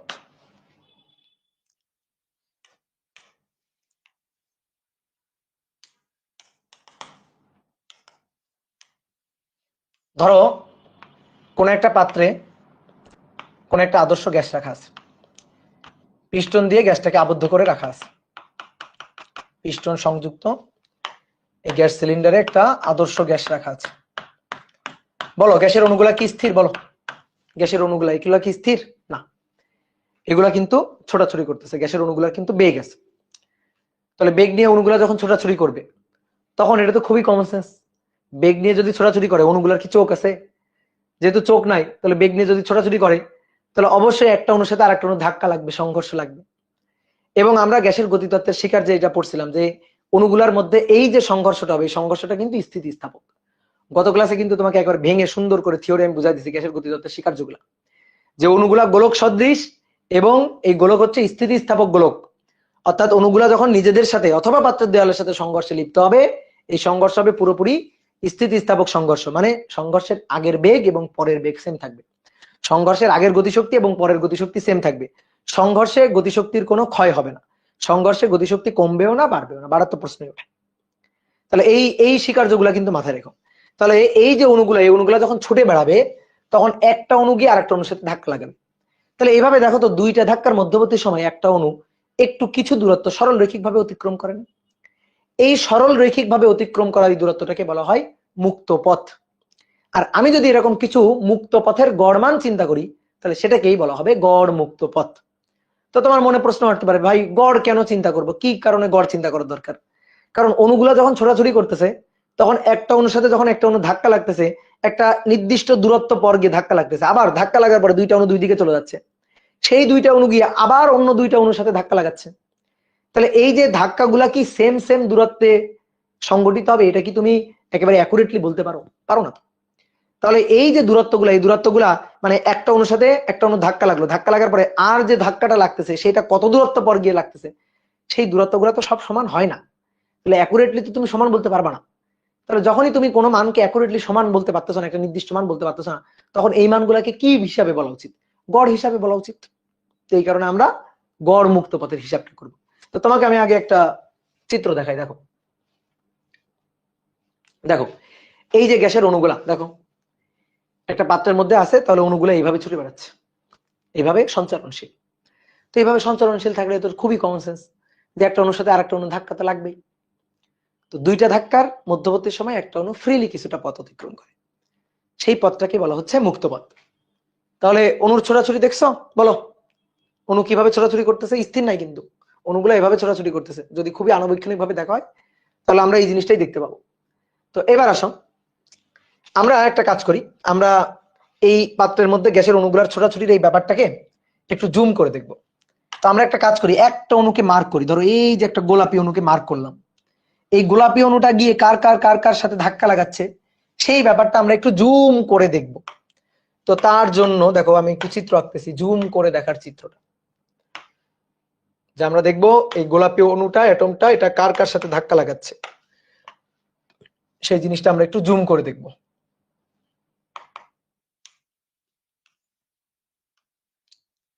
এই যে পাত্রের মধ্যে ঘটনাটা, পাত্রের মধ্যে এই যে এই জায়গাটাতে ছোট্ট এই জায়গাটাতে ঘটনাটা, তো এই ঘটনাটাকে আমরা এই যে বড় করে জুম করে দেখতেছি। তাহলে দেখো এই যে যে অণুটাকে মার্ক করছিলাম গোলাপি অণু, ঠিক আছে, এইটাকে আমরা মার্ক করছি, ধরো যে আমরা এর সঞ্চারণশীল ক্ষেত্রটাই দেখব। তাহলে এই অণুটা স্থির না, এই অণুটা কিন্তু গতিশীল। তো ধরো এই অণুটা বেগ নিয়ে এইদিকে যাচ্ছে, অণুটা বেগ নিয়ে এই বরাবর ছুটে যাচ্ছে। তো ছুটে যাওয়ার পরে দেখো এখানে আরো অনেকগুলো অণু আছে, তাহলে ছুটে গেলে এই অণুটা গিয়ে অবশ্যই আরেকটা অণুর সাথে ধাক্কা লাগাবে। এবার তোমাকে আমি আসলে চিত্র দেখাচ্ছি না, ছবি দেখাচ্ছি না, তোমাকে আমি একটা ভিডিও দেখাচ্ছি, একটু চিন্তা করো, ভাবো এই অণুটা এখান থেকে এদিকে গেল আর অন্য একটা দিক থেকে আরেকটা অণু আসতেছে, অন্য একটা দিক থেকে আরেকটা অণু আসতেছে, আসার পরে ঠিক এই জায়গাটাতে এই অণুটার সাথে ধরো একটা সবুজ একটা অণু, এই অণুটার সাথে এর ধাক্কা লেগে গেল। তাহলে এই জায়গাটাতে ধাক্কা লাগলো, দুইটা অণুর সাথে সংঘর্ষ সংঘটিত হইলো, এখানে ধাক্কাটা লাগলো। এবার ধাক্কা লাগার পরে কি হবে, ধাক্কা লাগার পরে দুইটা অণু আবার দুই দিকে চলে যাবে। ধরো ধাক্কা লাগার পরে সবুজটা এদিক দিয়ে আসছিল, এসে ধাক্কা লাগার পরে আবার এইদিকে চলে গেছে, আর গোলাপিটা এদিক দিয়ে আসছিল, ধাক্কা লেগে ধরো এইদিকে চলে গেছে। তো আমরা সবুজটাকে দেখতে চাই না, আমরা মার্ক করছি কোনটাকে, গোলাপিটাকে, এইটাকে দেখতে চাই, এটার সঞ্চারণশীল ক্ষেত্রটা, এটার ধাক্কা ধাক্কি গুলাই আমরা দেখতে চাই। তাহলে সবুজটা ধাক্কা লাগার পরে কিন্তু এখানে বসে নাই, হ্যাঁ ওটা কিন্তু চলে গেছে। এবার ওটা চলে গেছে, গোলাপি অণুটা ধরো যে ধাক্কা লাগার পরে আবার এইদিকে যাচ্ছে, এইদিকে এইদিকে যাইতে গিয়ে এইখানে যাওয়ার পরে এইখানে গিয়ে আবার একটা সংঘর্ষ সংঘটিত হয়েছে। এখন এখানে কি সংঘর্ষ হওয়ার জন্য আরেকটা অ্যাটম আগে থেকে বসেছিল? না, এই যে গোলাপিটা এইদিকে যাচ্ছে, অন্য কোনো আরেকটা অ্যাটম এদিক দিয়ে আসতেছে, আসার পরে ঠিক এই জায়গাটাতে এইভাবে গিয়ে ধাক্কাটা লাগছে, এখানে গিয়ে এভাবে ধাক্কাটা লাগছে। তাহলে এই হচ্ছে আরেকটা অ্যাটম, সেটা অন্য কোনো দিক থেকে আসছে ধরো, ঠিক আছে, ধরো অন্য কোনো দিক থেকে আসছে, অন্য কোনো দিক থেকে আসছে, এসে এখানে ধাক্কা লাগেছে। তাহলে এখানে আবার 2 নম্বর ধাক্কাটা সংঘটিত হলো। এবার ধাক্কা লাগার পর আবার একই রকম ভাবে দুইটা অণু আবার দুই দিকে চলে গেছে। তো সবুজটা কোন দিকে গেছে ওটা আমার জানার বিষয় না, ওটা আমার দেখার বিষয় না, কারণ আমি গোলাপিটাকেই মার্ক করছি। এই গোলাপিটা গিয়ে একটু পরে আবার এইখানে গিয়ে আবার আরেকটা অ্যাটমের সাথে ধাক্কা লাগাচ্ছে। এই অ্যাটমটা এখানে বসেছিল তা না, এই অ্যাটমটা অন্য কোনো দিক থেকে আসছে, ধরো এই দিক থেকে আসছে, এই অ্যাটমটা এই দিক থেকে আসছে, এই দিক থেকে আসছে, এসে এখানে এসে ধাক্কা লাগেছে। তাহলে এখানে এসে ধাক্কাটা লাগলো, ধাক্কা লাগার পরে এই গোলাপি অ্যাটমটা আবার এদিকে চলে গেছে, এদিকে যাওয়ার পরে ঠিক এখানে এসে আবার আরেকটা অ্যাটমের সাথে ধাক্কা লাগেছে, এই যে আবার আরেকটা অ্যাটমের সাথে এখানে এসে ধাক্কা লাগাইছে। তো আমি কিছুক্ষণ এই গোলাপি অ্যাটমটাকে পর্যবেক্ষণ করে তার এই ব্রাউনীয় গতি, ঠিক আছে, তোমার কেমিস্ট্রিতে পড়ছো না ব্রাউনীয় গতি, এরকম ছোট বেড়ানোর গতিগুলো, তো এই যে তার এই ব্রাউনীয় গতিটাকে আমরা একটু পর্যবেক্ষণ করলাম, ঠিক আছে। তাহলে অণুটা প্রথমে এখান থেকে এখানে গেল, এখান থেকে এখানে গেল, গিয়ে একটা ধাক্কা সংঘটিত হইলো। এভাবে দেখো কয়েকটা ধাক্কা সংগঠনের চিত্রটা আমি আঁকছি, প্রথম ধাক্কা, দ্বিতীয় ধাক্কা, তৃতীয় ধাক্কা, চতুর্থ ধাক্কা। এবার একটা জিনিস খেয়াল করো, দেখো দুইটা ধাক্কার মধ্যবর্তী সময় এই একটা ধাক্কা, প্রথম ধাক্কাটা এর সাথে লাগছে, প্রথম ধাক্কা দ্বিতীয় ধাক্কা, প্রথম ধাক্কা দ্বিতীয় ধাক্কা, অর্থাৎ পরপর দুটি ধাক্কা, দুটি ধাক্কার মধ্যবর্তী সময়ে এই যে অণুটা গোলাপি অ্যাটমটা যেটা, এই অ্যাটমটা সরল রৈখিক ভাবে একটা দূরত্ব অতিক্রম করছেন, সরল রৈখিক ভাবে এই যে অতিক্রান্ত দূরত্ব, এইটাকে বলা হচ্ছে মুক্ত পথ। দেখো এর মধ্যে আর কোনো ধাক্কা নেই, এই অংশের মধ্যে এই অতিক্রান্ত দূরত্বটা একেবারে স্বাধীন সরল রৈখিক দূরত্ব, এখানে আর কোনো ধাক্কা নেই। তারপরে যখন আবার এখানে ধাক্কা লাগছে, আবার এখানে ধাক্কা সংঘটিত হয়েছে, এই দুইটা ধাক্কার মধ্যবর্তী সময় অণুটা আবার ফ্রিলি মুক্তভাবে স্বাধীনভাবে আবার কিছুটা পথ অতিক্রম করছে। তাহলে অণুর এই স্বাধীনভাবে সরল রৈখিক ভাবে অতিক্রান্ত এই পথগুলাকে বলা হচ্ছে মুক্ত পথ। এবার দেখো খুবই কমন সেন্স যে এই মুক্ত পথগুলো সমান হবে না, এক একটা পথের দৈর্ঘ্য এক এক রকম হবে, যে এই একটা পথ, এই একটা পথ, এই একটা পথ, এই একটা পথ, এই এক একটা পথের দৈর্ঘ্যটা মোটামুটি এক এক রকম হবে, হয়তো মানগুলো খুবই কাছাকাছি, বাট অ্যাকুরেটলি সবগুলো মান কিন্তু সমান না, এটা তুমি বলতে পারবে না। এই অ্যাটমটা এখান থেকে যখন এখানে গিয়ে ধাক্কাটা লাগছে, তার ঠিক একই দূরত্ব পর্যন্ত এই অ্যাটমটার সাথে ধাক্কা লাগবে, এটা কিন্তু তুমি বলতে পারো না। অনেকগুলো মার্বেল আছে, মার্বেলের মধ্যে ধরো একটা মার্বেল তুমি গড়াই দিলা, তো গড়াই দেওয়ার পরে ওই মার্বেলটা অনেকগুলো মার্বেলের সাথে ধাক্কা লাগবে, তো সেম সময় পর পর সেম দূরত্ব পর পর ধাক্কা লাগবে, এটা কিন্তু তুমি অ্যাকুরেটলি বলতে পারবা না। তাহলে এই দূরত্বগুলা কিন্তু সেম না, এই দূরত্বগুলাকে আমি প্রকাশ করলাম, তাহলে D1 নাম দিলাম, D1, D2, D3, D4 এগুলা দিয়ে আমরা প্রকাশ করলাম। এই দূরত্বগুলাই হচ্ছে মুক্ত পথ। এরকম অসংখ্য মুক্ত পথ বের করে যদি আমরা গড় মান হিসাব করতে পারি, তাহলে সেটাকেই বলা হচ্ছে গড় মুক্ত পথ। গ্যাসের ক্ষেত্রে আমি এই মুক্ত পথটা, ফ্রি পথটার মানটা বলতে চাই, জনগণকে জানাইতে চাই, এক্সপ্রেস করতে চাই। তাহলে এটা তো এক্সপ্রেস করার মানে, যেহেতু দেখতেছি এক একটা দূরত্বের মান এক এক রকম হচ্ছে, সবগুলা মোটামুটি সমান মান না, তাহলে এই কারণে আমরা কি করব, এরকম গড় মুক্ত পথগুলার গড় মানটা হিসাব করব। কি ক্লিয়ার? ঠিক আছে, গড় মুক্ত পথটার গড় মানটা আমরা হিসাব করব। তাহলে আসো আমরা একটু আগে ডেফিনেশনটা লিখি, গড় মুক্ত পথের ডেফিনেশনটা, যে পরপর দুটি অণুগুলা গতিশীল, ইতস্তত গতিশীল, গতিশীল বলে একটা অণুর সাথে আরেকটা অণু ধাক্কা লাগছে, এই ধাক্কাগুলো স্থিতিস্থাপক ধাক্কা, স্থিতিস্থাপক সংঘর্ষ, এরকম পর পর দুটি, মূল কথাগুলো লিখি, পর পর দুটি সংঘর্ষের মধ্যবর্তী সময়, পর পর দুটি সংঘর্ষের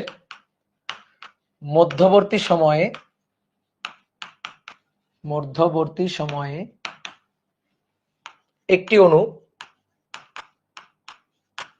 অণু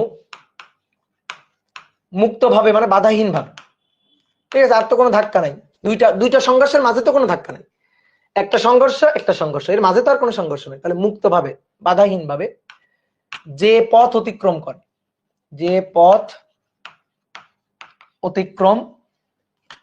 করে তাকে মুক্ত পথ বলে। তাকে কিন্তু গড় মুক্ত পথ বলে না, তাকে মুক্ত পথ বলে।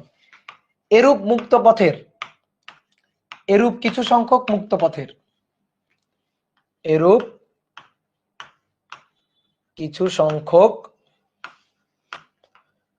মুক্ত পথের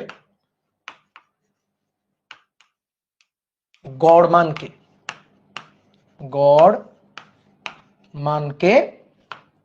গড় মুক্ত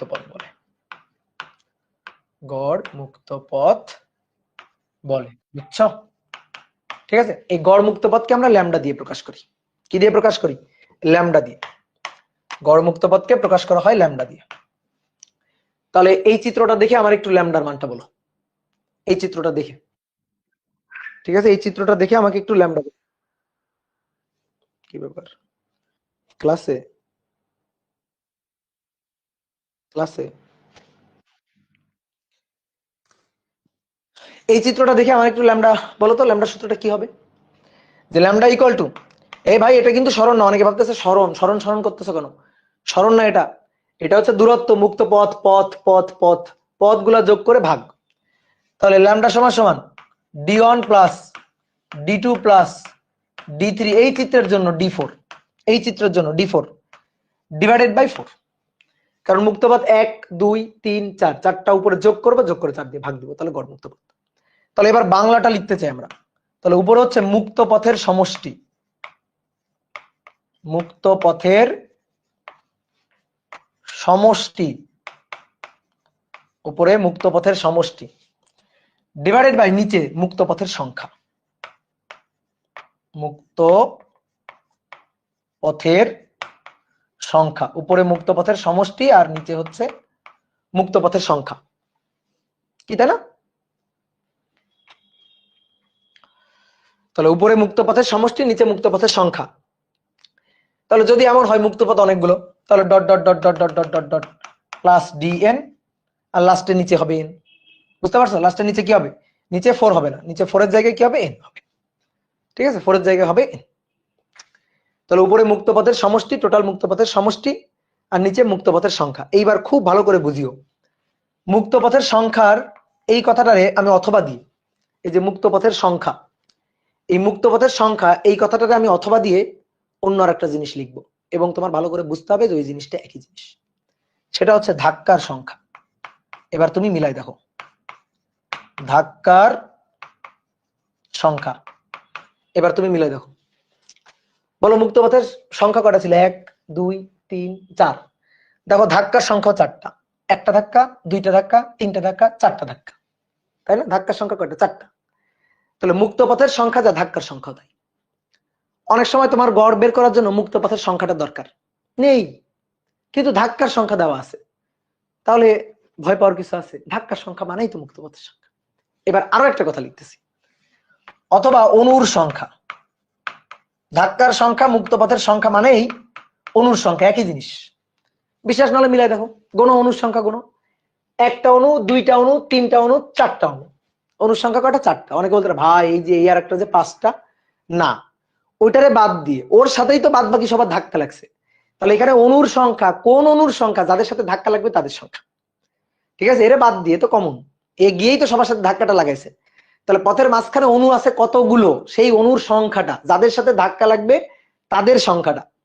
ঠিক আছে, তাহলে ধাক্কার সংখ্যা যতগুলো, যাদের সাথে ধাক্কা লাগবে তাদের সংখ্যাও তো তাই হবে। ঠিক আছে, ধরো আমি যাচ্ছি, আমি বললাম যাইতে গিয়ে আমার 5 জনের সাথে ধাক্কা লাগছে, তাহলে আমার যদি 5 জনের সাথে ধাক্কা লাগে, তাহলে ধাক্কা কয়টা লাগছে? 5টাই লাগছে, সহজ হিসাব। তাহলে এইখানে হবে অণুর সংখ্যা, কোন অণুর সংখ্যা? যাদের সাথে ধাক্কা লাগবে তাদের সংখ্যা। ঠিক আছে, এরে ধরে না, এরে ধরে না কিন্তু, এরে বাদ দিয়ে, মানে এর সাথে যাদের ধাক্কা লাগবে তাদের সংখ্যা, তাদের অণুর সংখ্যা, ওটারে বাদ দিয়ে, ওই একটারে বাদ দিয়ে। কি ক্লিয়ার? তাহলে দেখো মুক্ত পথের সংখ্যা যা, ধাক্কার সংখ্যা যা, তারপর অণুর সংখ্যা যা, এই সবগুলা কিন্তু একই জিনিস।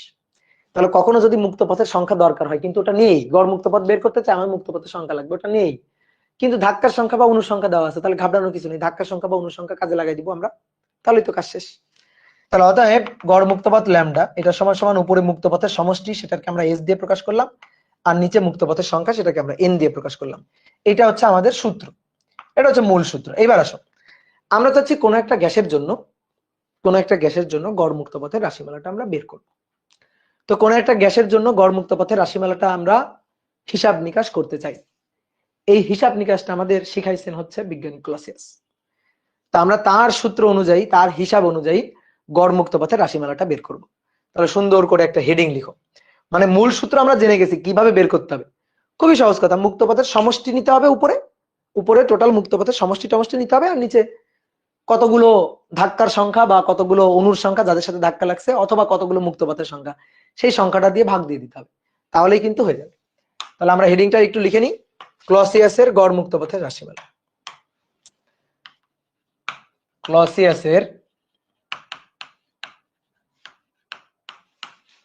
গড় মুক্ত পথের রাশিমালা।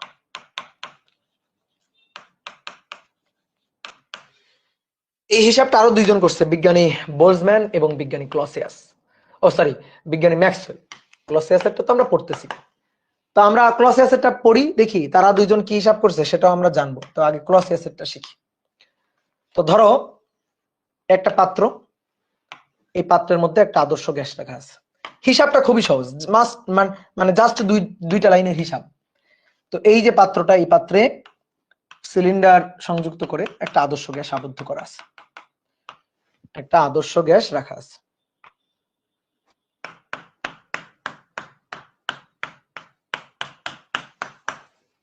এবার দেখো, আমি চাচ্ছি এই গ্যাসের জন্য, এই গ্যাসটার জন্য গড় মুক্ত পথের রাশিমালাটা বের করবো।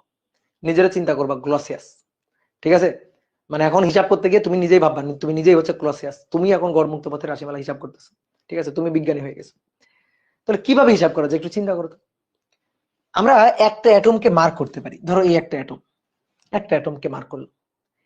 এবার সেই অ্যাটমটা একটা সার্টেন টাইম পিরিয়ডে, ধরো খুবই ক্ষুদ্র একটা সময়, খুবই ক্ষুদ্র ডিটি সময় বা টি সময়, ধরো সেই টি সময় ধরো এল দূরত্ব অতিক্রম করলো, ধরো এল দূরত্ব অতিক্রম করলো অ্যাটমটা। তো এই পাত্রের মধ্যে যখন এল দূরত্ব অতিক্রম করবে, ধরো খুবই সামান্য একটু দূরত্ব এল দূরত্ব, খুবই ক্ষুদ্র সময় অতিক্রান্ত এল দূরত্ব অতিক্রম করলো। তাহলে অতিক্রম করলে এই অ্যাটমটা যখন এখান থেকে এখানে যাবে, এল দূরত্ব অতিক্রম করবে, তখন ধরো কয়েকটা অ্যাটমের সাথে তার ধাক্কাটা লাগছে। তাহলে আমি এই এল দূরত্ব, এটা হচ্ছে তার মুক্ত পথের সমষ্টি, টোটাল মুক্ত পথ। ধরো ধাক্কা লাগতে লাগতে এখানে গেছে, কয়েকটা অণুর সাথে ধাক্কা লাগছে। তো ধাক্কা লেগে অতিক্রান্ত টোটাল যে দূরত্বটা, সমষ্টিটা, সেটা হচ্ছে এল, ডিভাইডেড বাই নিচে ধাক্কার সংখ্যা দিয়ে ভাগ করে দিব, ভাগ করে দিলে গড় মুক্ত পথের মানটা পেয়ে যাবো। কিন্তু এই যে মানে মুক্ত পথের সংখ্যা যেটা দিয়ে ভাগ করব, মুক্ত পথের সংখ্যা, এই মুক্ত পথের সংখ্যাটা বের করাটা খুব ডিফিকাল্ট, বা বের করা যাচ্ছে না। তাহলে মুক্ত পথের সংখ্যা যদি বের করা না যায়, তাহলে আমরা একটা কাজ করি, ধাক্কার সংখ্যা বের করি। ধাক্কার সংখ্যা ধরো বের করা যাচ্ছে না, তাহলে ধাক্কার সংখ্যা যদি বের করা না যায়, তাহলে আমরা একটা কাজ করি, অণুর সংখ্যা বের করি। ঠিক আছে, অণুর সংখ্যা বের করি, যাদের সাথে ধাক্কা লাগবে তাদের অণুর সংখ্যা বের করি। ঠিক আছে, এখানে যাদের সাথে ধাক্কা লাগবে সেই অণুর সংখ্যা, এখানে অণুর সংখ্যা বসাই দিব, বসাই দিয়ে ভাগ দিব, ভাগ দিলেই তো কাজ শেষ। তাহলে এই কাজটাই আমাদের করতে হবে। অর্থাৎ একটা অ্যাটম ধরো এখান থেকে সামনে যাবে, কত দূরত্ব গেল সেই দূরত্বটা উপরে বসাবো, আর এই দূরত্ব যাইতে পথের মাঝখানে কয়জনের সাথে ধাক্কা লাগলো, সেই কয়জনের সাথে, সেই কয়জনের কয়টা অণু তার সংখ্যাটারে নিচে বসাই দিব, তাহলেই কাজ হয়ে যাবে। কথা কি বুঝতে পারছো? তাহলে আসো আমরা একটু কিছু জিনিস আগে থেকে মেনশন করে রাখি। কি মেনশন করব? এই যে পাত্রে, এই পাত্রে যে অণু মানে গ্যাসটা আছে, সেই গ্যাসের অণুর ব্যাস, নট ব্যাসার্ধ, অণুর ব্যাস হচ্ছে সিগমা। অণুর ব্যাস, ধরো এটা হচ্ছে অণু, এই যে এটা হচ্ছে অণুর ব্যাস। স্থিতিস্থাপক গোলক সদৃশ, গ্যাসের গতিতত্ত্বের স্বীকার্য থেকে আমরা জানি যে গ্যাসের অণুগুলো স্থিতিস্থাপক গোলক সদৃশ। তাহলে এই যে গোলক, এই গোলকের ব্যাস, অণুর ব্যাস। এবং আরেকটা জিনিস, সেটা হচ্ছে একক আয়তনে অণু সংখ্যা। একক আয়তনে এই পাত্রে যে গ্যাসটা আছে সেই গ্যাসের অণুর সংখ্যা, সেটা স্মল লেটার এন, নট মোল সংখ্যা। ঠিক আছে, মোল সংখ্যা নয়, এটাই লিখে দিই, তোমাদের তো ভুল হয়। মানে যতই আমি বলি যে অফলাইন স্টুডেন্টরা এই ভুলটা করে, ক্লাসে এতবার করে চিল্লাই চিল্লাই বলি, তারপরও এই এন কে মোল সংখ্যা দিয়ে ম্যাথ করে ফেলে। এটা এখন মোল সংখ্যা নয়, এটা মোল সংখ্যা না, এটা একক আয়তন অণুর সংখ্যা, এটা মোল সংখ্যা না ভাই বোন, এটা মোল সংখ্যা। তাহলে আমি কি বললাম, এই পাত্রে যে গ্যাসটা আছে সেই গ্যাসের একক আয়তনে অণুর সংখ্যা এন, একক আয়তনে অণুর সংখ্যা এন, আর অণুর ব্যাস হচ্ছে সিগমা। তাহলে ধরো একটা অণু, এই যে সবুজ অণুটা, এটার কথা চিন্তা করো, এই সবুজ অণুটা এখান থেকে এই পর্যন্ত গেছে, ধরো এই যে এই পর্যন্ত গেছে, কত দূরত্ব অতিক্রম করে? ধরো এল দূরত্ব অতিক্রম করে গেছে। তাহলে তার অতিক্রান্ত ল্যামডা বের করতে চাই, তাহলে অতিক্রান্ত দূরত্ব এল ডিভাইডেড বাই অণুর সংখ্যা। তাহলে এইদিকে তাকাও, ভালো করে শোনো, বোর্ডের দিকে নজর, লেখালেখি বাদ। একক আয়তনে অণুর সংখ্যা যদি এন হয়, তাহলে এই পাত্রের মধ্যে টোটাল কতগুলো অণু আছে সেটা বের করা যাবে না? ধরো এই পাত্রের আয়তন হচ্ছে ভি, তাহলে একক আয়তনে অণুর সংখ্যা যদি এন হয়, তাহলে এই পাত্রের মধ্যে টোটাল যে অণুর সংখ্যা আছে সেটা হচ্ছে এন ইন্টু ভি। সহজ না? N into V. তাহলে সেই n ইন্টু ভি দিয়ে ভাগ দিলেই তো হয়ে গেল। তাহলে উপরে মুক্ত পথের সমষ্টি এল, আর নিচে হচ্ছে মুক্ত পথের সংখ্যা। মুক্ত পথের সংখ্যা মানে অণুর সংখ্যা, আর অণুর সংখ্যা একক আয়তন অণুর সংখ্যা যদি n হয়, তাহলে এই পাত্রের আয়তন ধরো ভি, তাহলে ভি আয়তন অণুর সংখ্যা কত? কি ক্লিয়ার? তাহলে এটা হবে? বলো। এটা হবে না, এই কাজটা করলে হবে না, এই জিনিসটা ভুল হয়ে গেছে, নিচে এই জিনিসটা নেওয়া ভুল হয়ে গেছে, এটা হবে না। তো কেন হবে না? কারণ দেখো এই অ্যাটমটা, এই যে সবুজ এই অ্যাটমটা, এটা এখান থেকে এখানে আসছে। তো এখান থেকে যদি এখানে আসে, ধরো খুবই সামান্য একটু দূরত্ব গেছে, তো এই খুবই সামান্য দূরত্ব যাইতে গেলে এই পাত্রের মধ্যে সব অ্যাটমের সাথে ধাক্কা লাগছে, এটা কোনো কথা হইলো? বলো, সব অ্যাটমের সাথে ধাক্কা লাগছে, এটা কি তুমি মেনে নিবা? তাহলে এই সবুজ অ্যাটমটা এখান থেকে এখানে যদি আসে, তাহলে এই অ্যাটমের কিছু যায় আসে? ওর সাথে ধাক্কা লাগবে, এই অ্যাটমটার সাথে ধাক্কা লাগবে, এই অ্যাটমটার সাথে ধাক্কা লাগবে? লাগবে না। তাহলে তুমি যখন কি করছো, টোটাল অণুর সংখ্যা নিছো, একক আয়তন অণুর সংখ্যা, এটাকে তুমি টোটাল আয়তন দিয়ে গুণ দিলে তো টোটাল অণুর সংখ্যা হইলো। এটা যখন নিছো তখন না ভুল হয়ে গেল না? তুমি চিন্তা করো, তুমি একটা ক্লাসরুমে বসে আছো, স্টুডেন্টদের বোঝানোর জন্য এই উদাহরণটা দিছিলাম। ধরো একটা ক্লাসরুমের পরিবেশ চিন্তা করো, এই পাশে এক বেঞ্চে ধরো ছেলেরা বসে আছে, এই পাশে এক বেঞ্চে ছেলেরা বসে আছে, মাঝখানে যাওয়ার পথ, মাঝখানে হচ্ছে ছোট্ট একটা সামান্য একটা যাওয়ার পথ, ঠিক আছে? দুই রো বেঞ্চ, আমার ক্লাসরুমে যেমন দুই পাশে দুইটা রো বেঞ্চ, মাঝখানে যাওয়ার জন্য একটা পথ আছে। এবার মনে করো আমি অনেক সময় পড়াইতে পড়াইতে এই পথের মাঝখান দিয়ে হেঁটে বেড়াই। এই পথের মাঝখান দিয়ে যখন আমি হেঁটে বেড়াবো, তখন আমি কিন্তু দেখো সামান্য মানে সরু জায়গা, তো হেঁটে বেড়ালে কিন্তু ধাক্কা লাগে, অনেক স্টুডেন্টের সাথে একটু ধাক্কা টাক্কা লাগে। তো যাদের সাথে ধাক্কা লাগবে তারা কিন্তু একেবারে ওই পথ ঘেঁষে একেবারে সাইডে বসা, একেবারে সাইডের রোতে বসা যারা, তাদের সাথে কিন্তু আমার ধাক্কা লাগবে। কিন্তু চিন্তা করে দেখো তো, একেবারে কর্নারের দিকে যারা বসা আছে, একেবারে কর্নার দিকে যারা বসা আছে, তাদের সাথে কি ধাক্কা লাগবে? তাহলে আমি কি করলাম, এই পুরো পথ ধরো আমি যে যাবো, এই মাঝখান দিয়ে যাবো, পুরো পথ এল, তাকে ভাগ দিলাম পুরো স্টুডেন্ট সংখ্যা দিয়ে, পুরো ক্লাসরুমের স্টুডেন্ট সংখ্যা, টোটাল স্টুডেন্টের সংখ্যা দিয়ে ভাগ দিলাম, তাহলে হবে? আমি তো তোমার বলছি নিচে যে সংখ্যাটা নিতে হবে, সেটা হচ্ছে যাদের সাথে ধাক্কা লাগবে তাদের সংখ্যা, তাদের অ্যাটম সংখ্যা। তা আমি যদি পুরো ক্লাসরুমের ছাত্র সংখ্যা দিয়ে ভাগ দিই, অথবা গ্যাসের পাত্রের টোটাল অনুসংখ্যা দিয়ে ভাগ দিই, তাহলে ভুল হবে না? বুঝতে পারছো? ক্লিয়ার? তাহলে এবার আসো, তাহলে ভুলটা কোথায় আমরা বুঝে গেছি। তাহলে আমাদের অ্যাটম সংখ্যা তাদেরকে নিতে হবে যাদের সাথে ধাক্কাটা লাগবে। তাহলে যাদের সাথে ধাক্কাটা লাগবে তারা একেবারে এই যে পথের মধ্যে দাঁড়ানো, ঠিক আছে? ছুটির সময় যখন সবাই দাঁড়ায় যায়, তখন যদি আমি এখন পথের মাঝখান দিয়ে যদি যাওয়া শুরু করি, তাহলে এই পথের মাঝখানে যারা দাঁড়ানো সবার সাথে আমার ধাক্কা লাগবে। কিন্তু বেঞ্চের মধ্যে যারা ঢুকে বসে আছে, দুই সাইডে বেঞ্চের মধ্যে যারা ঢুকে বসে আছে, বুঝতে পারতেছো কথাগুলা? যারা বেঞ্চের মধ্যে ঢুকে বসে আছে তাদের সাথে কিন্তু আমার ধাক্কা লাগবে না। তাহলে ধাক্কাটা লাগবে এই পথের মাঝখানে যারা দাঁড়ায় গেছে তাদের সাথে।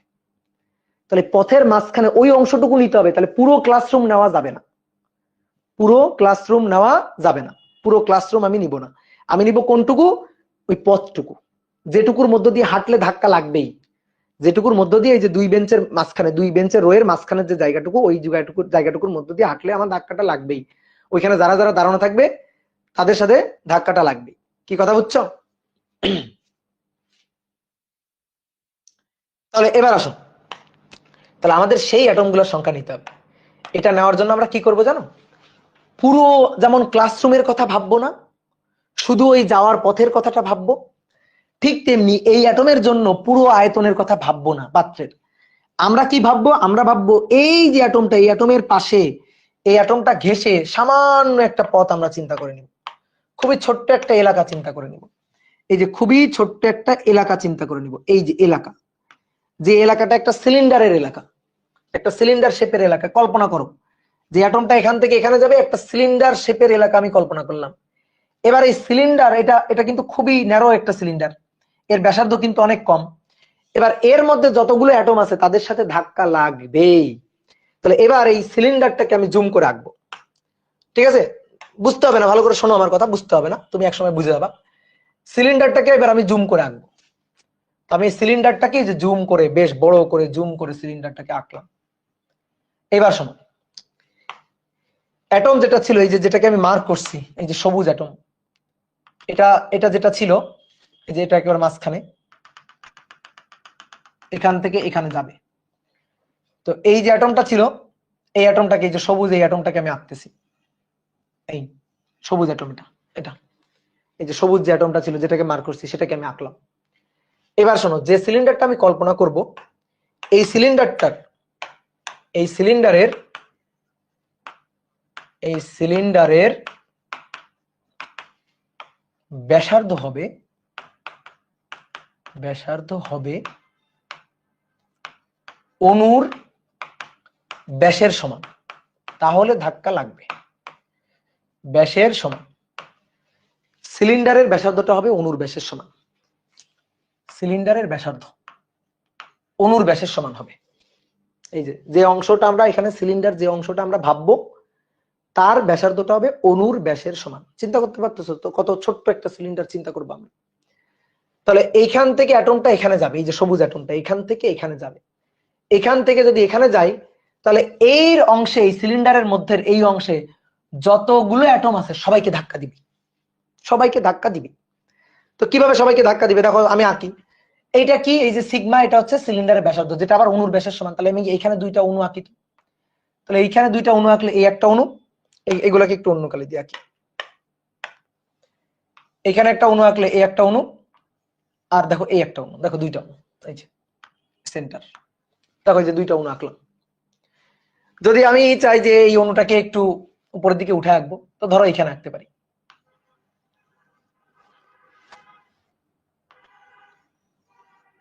এখানে আঁকলাম, এখানে আঁকলাম, এই হচ্ছে সেন্টার। তারপরে ধরো এইখানে একটা অ্যাটম আছে, আঁকলাম। এইখানে একটা অ্যাটম আছে, আঁকলাম। এইখানে একটা অ্যাটম আছে, এটাকে আঁকলাম। এইখানে একটা অ্যাটম আছে, এটাকে আঁকলাম। ঠিক আছে, এই যে এখানে অনেকগুলো অ্যাটম আছে না, এই যে এখানে আছে, এখানে আছে, এখানে আছে, এখানে আছে, এখানে আছে, এই যে অনেক অ্যাটম আছে। তো এরকম এই যে অ্যাটম গুলাকে আঁকলাম, জুম করে আঁকছি, বড় করে আঁকছি।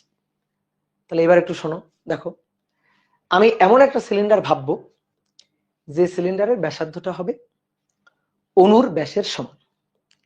তাহলে এই অণুটা এইখান থেকে ওইখানে যখন যাবে, যখন এল দূরত্ব অতিক্রম করে যাবে, ধরো এইখান থেকে এই পর্যন্ত যে দূরত্বটা, এই দূরত্বটা হচ্ছে এল।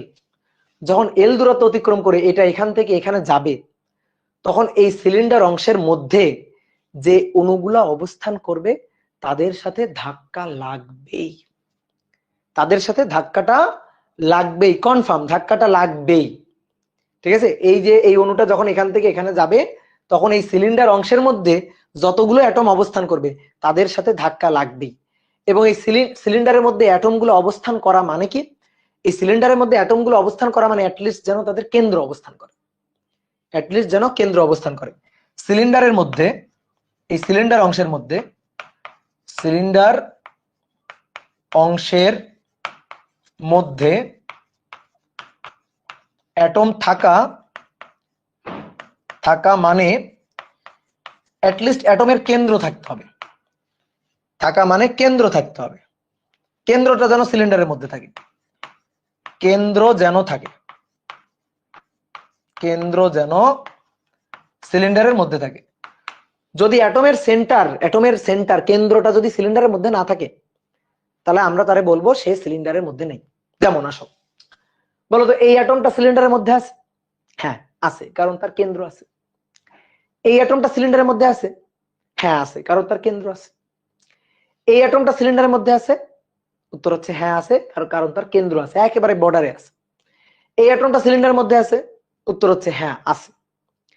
প্রশ্ন হচ্ছে এই অ্যাটমটা কি সিলিন্ডারের মধ্যে আছে? নাই। এই অ্যাটমটা কি সিলিন্ডারের মধ্যে আছে? নাই। এটা কিন্তু নাই। কেন এটা নাই? কারণ এর কেন্দ্র নাই। ঠিক আছে, অনেক বলতে ভাই এই অংশটুকু যে আছে ওই অংশটুকুরে থাকা বলে না, ওই অংশটুকুরে থাকা বলে না। থাকতে হলে অ্যাটলিস্ট অর্ধেক থাকো, নয়তো পুরোটা থাকো। এই অংশটারে থাকা বলে না, এর সাথে ধাক্কা লাগবে না। এই কারণে এ আসলে সিলিন্ডারের মধ্যে নাই। তাহলে সিলিন্ডারের মধ্যে এটা আছে, এটা আছে, এটা আছে, এটা আছে, এটা নাই, এটা নাই, এটা নাই। এইবার তুমি দেখো, তুমি একেবারে চোখের সামনে ঘটনাটা দেখো, ভালো করে বোর্ডে দেখো। দেখো আমি কি বলছি, আমি বলছি এই সিলিন্ডারের মধ্যে যতগুলো অ্যাটম আছে, সিলিন্ডারের মধ্যে অ্যাটম থাকা মানে কেন্দ্র থাকা, অর্থাৎ যে সকল অ্যাটমের সেন্টার সিলিন্ডারের এই মধ্যে পড়ছে, এই এলাকার মধ্যে পড়ছে, তাদের সাথে এর ধাক্কা লাগবে যখন এখান থেকে ওইখানে অর্থাৎ এল দূরত্ব অতিক্রম করে যাবে। দেখো তো ধাক্কা লাগে কিনা, দেখো আমি একে নিয়ে যাচ্ছি, ধাক্কাটা লাগে কিনা দেখো তো।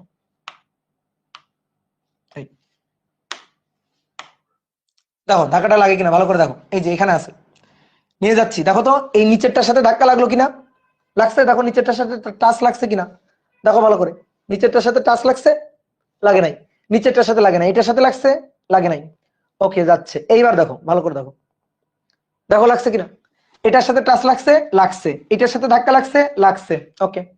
আর এই দুইটারে তো উড়াই দিবে, ধাক্কা দিয়ে তো উড়াই দিবে, এই দুইটারে এইভাবে ধাক্কা দিয়ে একেবারে উড়াই দিবে। তাহলে এই দুইটার সাথে ধাক্কা লাগছে কারণ তারা সিলিন্ডারের মধ্যে আছে, ধাক্কা লাগছে। এই দুইটার সাথে ধাক্কা লাগছে কারণ তারা সিলিন্ডারের মধ্যে আছে, ধাক্কা লাগছে। কিন্তু এর সাথে ধাক্কা লাগে নাই কারণ তারা সিলিন্ডারের মধ্যে নাই, এই সিলিন্ডারের মধ্যে নাই, এও নাই, এও নাই, এও নাই, ওর সাথে ধাক্কা লাগে নাই। কি কথা কি বুঝছো? তাহলে কাদের সাথে ধাক্কাটা লাগতেছে? যে সকল অ্যাটম এই সিলিন্ডারের মধ্যে বসে আছে তাদের সাথে ধাক্কা লাগতেছে। কি ক্লিয়ার? তাহলে ভালো করে শুনিও। গড় মুক্ত পথ বের করতে চাই, লেখালেখি একেবারে বাদ। তাহলে উপরে বাংলা লিখি, মুক্ত পথের সমষ্টি, মুক্ত পথের সমষ্টি ডিভাইডেড বাই নিচে মুক্ত পথের সংখ্যা। মুক্ত পথের সংখ্যা বের করা ডিফিকাল্ট। ধাক্কার সংখ্যা বের করতে পারবো না। তাহলে যাদের সাথে ধাক্কা লাগছে সেই অণুর সংখ্যা, ধাক্কা লাগা অণুর সংখ্যা, পথের মাঝখানে বসে থাকা অণুর সংখ্যা, যাদের সাথে ধাক্কা লাগবে সেই অণুর সংখ্যা। তাহলে আসো দেখি মুক্ত পথের সমষ্টি, টোটাল মুক্ত পথ এখান থেকে ওই পর্যন্ত গেল কত দূরত্ব অতিক্রম করে? এল দূরত্ব অতিক্রম করে। ঠিক আছে, এই এল মানে হচ্ছে সি বার টি, মানে টি মানে ডেল টি, ডিটি, খুবই ক্ষুদ্র সময় আর কি। এই এল কিন্তু খুবই ক্ষুদ্র দূরত্ব, তো আমাদের অত ভেঙে লেখার দরকার নেই, আমরা এলই লিখবো, কোনো সমস্যা নেই। তাহলে মুক্ত পথের সমষ্টি হচ্ছে এল। এবার আসো অণুর সংখ্যা, ঠিক আছে, অণুর সংখ্যা। তাহলে অণুর সংখ্যাটা আমাদের লাগবে, কোন অণুর সংখ্যা? যাদের সাথে ধাক্কা লাগবে তাদের সংখ্যা, যাদের সাথে ধাক্কা লাগবে তারা তো সিলিন্ডারের মধ্যে আছে। তাহলে এইবার একটু সুন্দর করে বলো তো, একক আয়তন অণুর সংখ্যা কত? ছোট হাতের এল।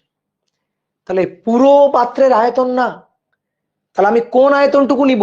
এই যে এই অ্যাটমের চারপাশে এই যে সিলিন্ডার একটা অংশ, যে সিলিন্ডার যেমন তেমন সিলিন্ডার না, যে সিলিন্ডারের ব্যাসার্ধ হচ্ছে অণুর ব্যাসের সমান। তাহলে অণুটার পাশে ভালো করে খেয়াল করো, ধরো আমি অণু, এই অণুটার পাশে এমন একটা সিলিন্ডার তুমি কল্পনা করবে, এমন একটা সুড়ঙ্গ, ধরো টানেল, এমন একটা টানেল তুমি কল্পনা করবা যে টানেলের ব্যাসার্ধটা হবে অণুর ব্যাসের সমান। তাহলে ওই টানেলের মধ্যে যতগুলো অ্যাটম অবস্থান করবে সবার সাথে একেবারে ধাক্কা লাগতে লাগতে যাবে। কি ক্লিয়ার? তাহলে ওইটা আমরা চাই। ঠিক আছে, এই টানেলের মধ্যে কতগুলো অ্যাটম আছে সেইটা আমরা চাই। তাহলে এটা কি একটা টানেল সিলিন্ডার না? তো সিলিন্ডারের আয়তন কত? এই সিলিন্ডারটার আয়তন কত বলো? এটার আয়তন, আয়তন V, pi R square H, তো pi sigma square L, pi R square H, pi sigma square L. কি clear? Pi R square H, এই একজন বলছে 4/3 পাই আর কিউব, মারবো ধরা, 4/3 পাই আর কিউব, এটা সিলিন্ডার, গোলক, এটা সিলিন্ডার। তাহলে এটার আয়তন পাই আর স্কয়ার এল, পাই সিগমা স্কয়ার এল। একক আয়তন অণুর সংখ্যা যদি এন হয় তাহলে টোটাল এর মধ্যে অ্যাটম নম্বর কত? তাহলে একক আয়তনে অণুর সংখ্যা এন গুণ এইটার আয়তন, পুরো পাত্রের আয়তন না, এইটুকু সিলিন্ডারের আয়তন, যে সিলিন্ডারের ব্যাসার্ধ অণুর ব্যাসের সমান। তাহলে পাই সিগমা স্কয়ার এল, বুঝছো? ঠিক আছে, পাই সিগমা স্কয়ার এল, এটাই হচ্ছে কথা। কি ক্লিয়ার? আমি পুরো আয়তন নিব না, যেমন আমি ওই যে ক্লাসরুমের উদাহরণটা যদি বলি, যে আমি ধরো যে ছুটি দিলাম, সব স্টুডেন্ট দাঁড়ায় গেছে, পথের যে মাঝখানে দুই বেঞ্চের মাঝখানে যে জায়গাটা, সেইখানেও কিছু স্টুডেন্ট দাঁড়ায় গেছে, আমি এখনো কাউরে যাইতে দিই নাই। এবার আমি কি করলাম? এই ভিড়ের মধ্যে মাঝখানে যে পথটা আছে সেই পথ ঠেলে আমি সামনে আগালাম। তাহলে আমার সাথে ধাক্কা লাগবে কি পুরো পুরো স্টুডেন্টের ধাক্কা লাগবে না, আমার সাথে ধাক্কা লাগবে এই পথের মাঝখানে যে কয়জন দাঁড়ানো আছে সেই কয়জনের সাথে। তো আমি বললাম পথের মাঝখানে দাঁড়ানো আছে একক আয়তনে দুইজন, পথের মাঝখানে একক আয়তনে দুইজন দাঁড়ানো আছে। টোটাল মনে করো পথের মাঝখানের যে জায়গাটা তার আয়তন হচ্ছে ধরো 20 একক, 20 একক, যেখানে একক আয়তনে দাঁড়ানো আছে দুইজন। তাহলে আমি যখন যাব, এভাবে যখন যাব, তাহলে টোটাল কয়জনের সাথে আমার ধাক্কা লাগবে? একক আয়তনে দুইজন, টোটাল আছে 20 একক আয়তন। তাহলে একক আয়তনে দুইজন হলে 20 একক আয়তনে 2 গুণ 20, 40 জনের সাথে আমার ধাক্কা লাগবে। তাহলে পুরো ক্লাসরুমে আছে ধরো 100 জন, কিন্তু আমার ধাক্কা লাগছে কয়জনের সাথে? 40 জনের সাথে। তাহলে আমি 40 নিব, 100 তো নিব না। কথা কি বুঝতে পারছো? কি ক্লিয়ার? তাহলে আমার নিতে হবে ওই যে ছোট্ট জায়গাটুকু, যে জায়গাটুকুর মধ্যে ধাক্কাটা লাগবেই, কনফার্ম। তাহলে যে সিলিন্ডারটা আমরা কল্পনা করব সেই সিলিন্ডারের ব্যাসার্ধটা হবে অণুর ব্যাসের সমান। কি বুঝছো?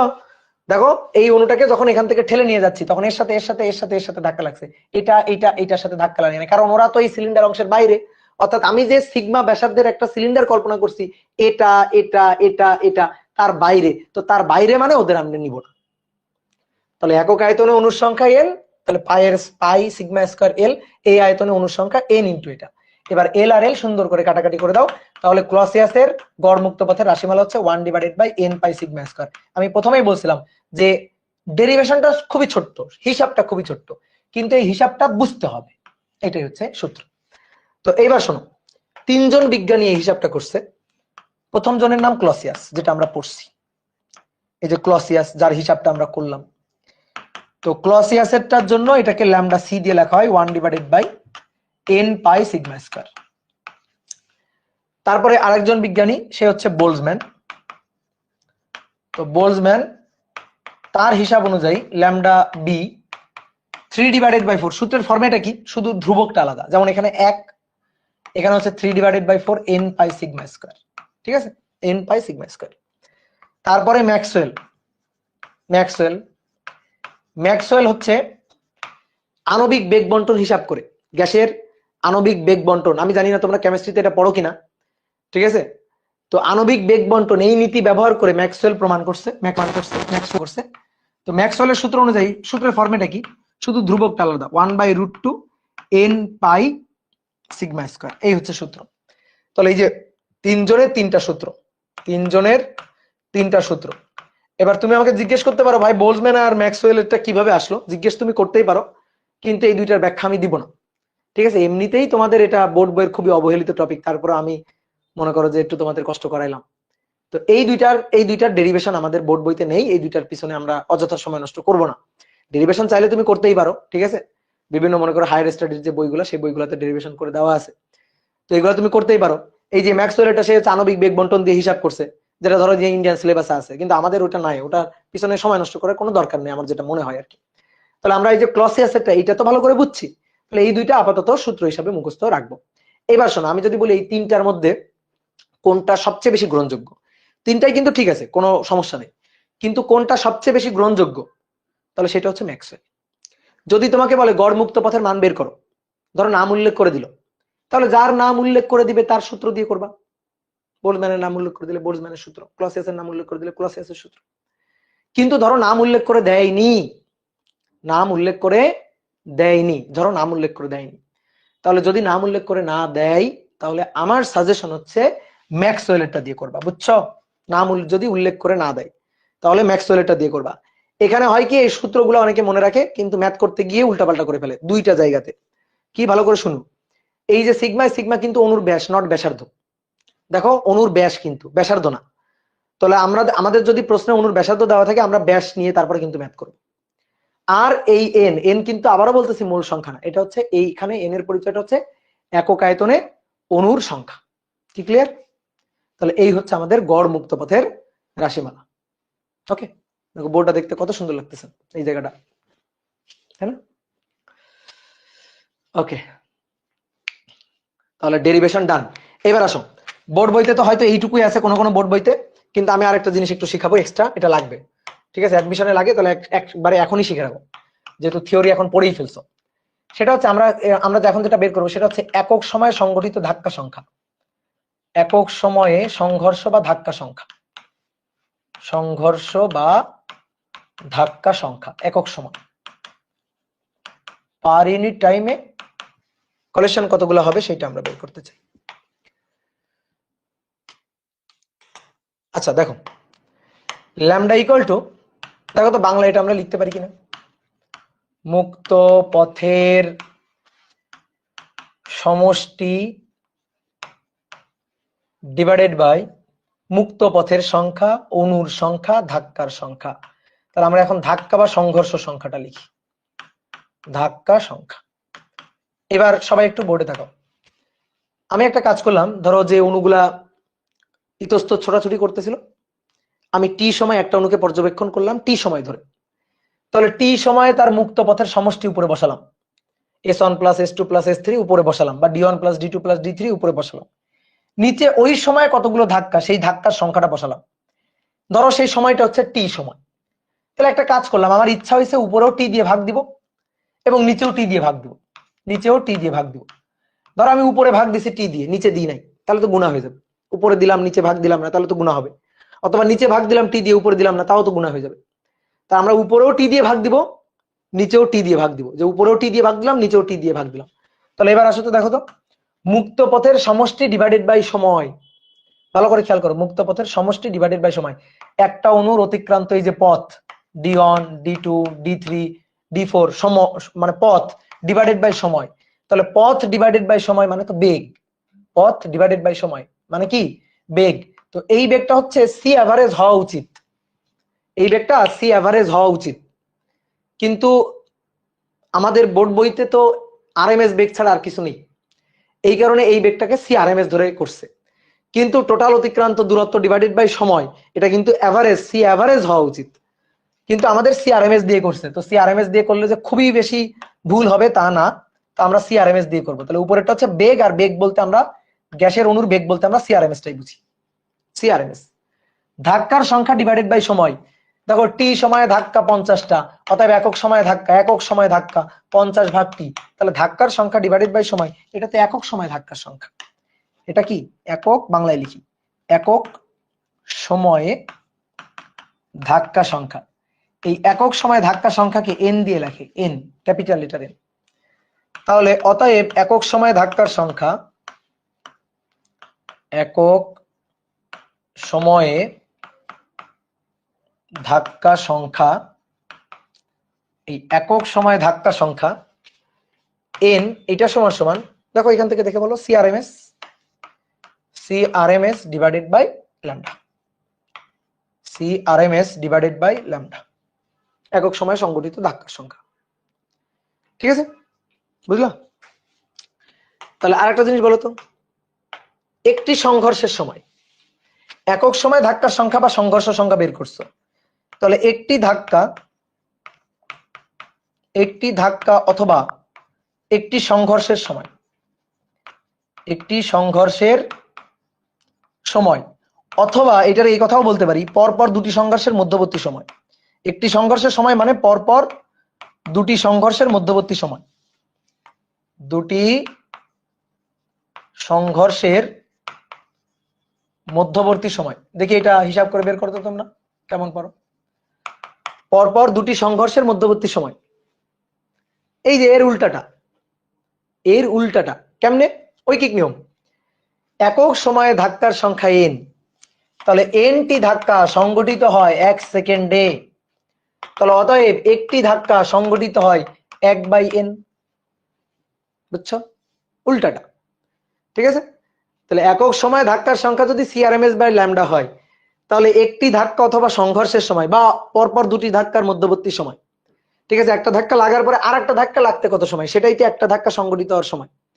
তাহলে সেই যে সময়টা, এই যে সময়টা টি, তাহলে সেটা হচ্ছে এন এর উল্টাটা 1/n, তার উল্টাটা, তাহলে lambda divided by CRMS, lambda divided by CRMS. তো আমি আবারও বলতেছি, এখানে বেগটা সিআরএমএস হওয়া উচিত না, আসলে সি অ্যাভারেজ হওয়া উচিত, মানে গড় বেগটা হওয়া উচিত। কিন্তু আমাদের বইতে গ্যাসের অণুর বেগ বলতে সিআরএমএস টাই বুঝছে, ঠিক আছে? গ্যাসের অণুর বেগ বলতে সিআরএমএস কে বোঝানো হয়েছে, তা আমরা সিআরএমএস দিয়েই করব, কোনো সমস্যা নেই। এবার আসো এমসিকিউ এর জন্য, ফর এমসিকিউ কিছু কথা বলি, ভালো করে মনোযোগ দিয়ে শোনো। এমসিকিউ এর জন্য, ঠিক আছে? এমসিকিউ এর জন্য কিছু কথা বলি, ভালো করে শোনো। ল্যামডার সাথে ল্যামডার সাথে অণুর আকারের সম্পর্কটা কেমন হবে? কোন গ্যাসের অণুর আকার মানে অণুর ব্যাস, তো অণুর ব্যাসের সম্পর্কটা কেমন হবে দেখো তো। এই যে 1/n পাই সিগমা স্কয়ার, সিগমার সাথে ল্যামডার সম্পর্ক কি? বর্গের ব্যস্তানুপাতিক। তাহলে 1/সিগমা স্কয়ার ব্যস্তানুপাতিক। তো এই জিনিসটা বুঝতে হবে তোমার, দেখো তো বোঝো কিনা। ধরো একটা পাত্রে, ধরো এই একটা পাত্র, এই একটা পাত্রে আকার দরকার নেই, জাস্ট বোঝার জন্য, এগুলো আমি মুছে ফেলবো। এই একটা অ্যাটম, এই একটা অ্যাটম, এই একটা অ্যাটম, এই একটা অ্যাটম আছে, দেখো ছোট ছোট 4টা অ্যাটম আছে। একটা অ্যাটম থেকে আরেকটা অ্যাটমের দূরত্ব দেখো অনেক বেশি, অনেক বেশি দূরত্ব, অনেক বেশি দূরত্ব, অনেক বেশি দূরত্ব। কিন্তু অ্যাটম গুলো যদি ছোট ছোট না হয়ে অনেক বড় বড় হইতো, তখন একটা অ্যাটম থেকে আরেকটা অ্যাটমের দূরত্ব কিন্তু এত বেশি হইতো না।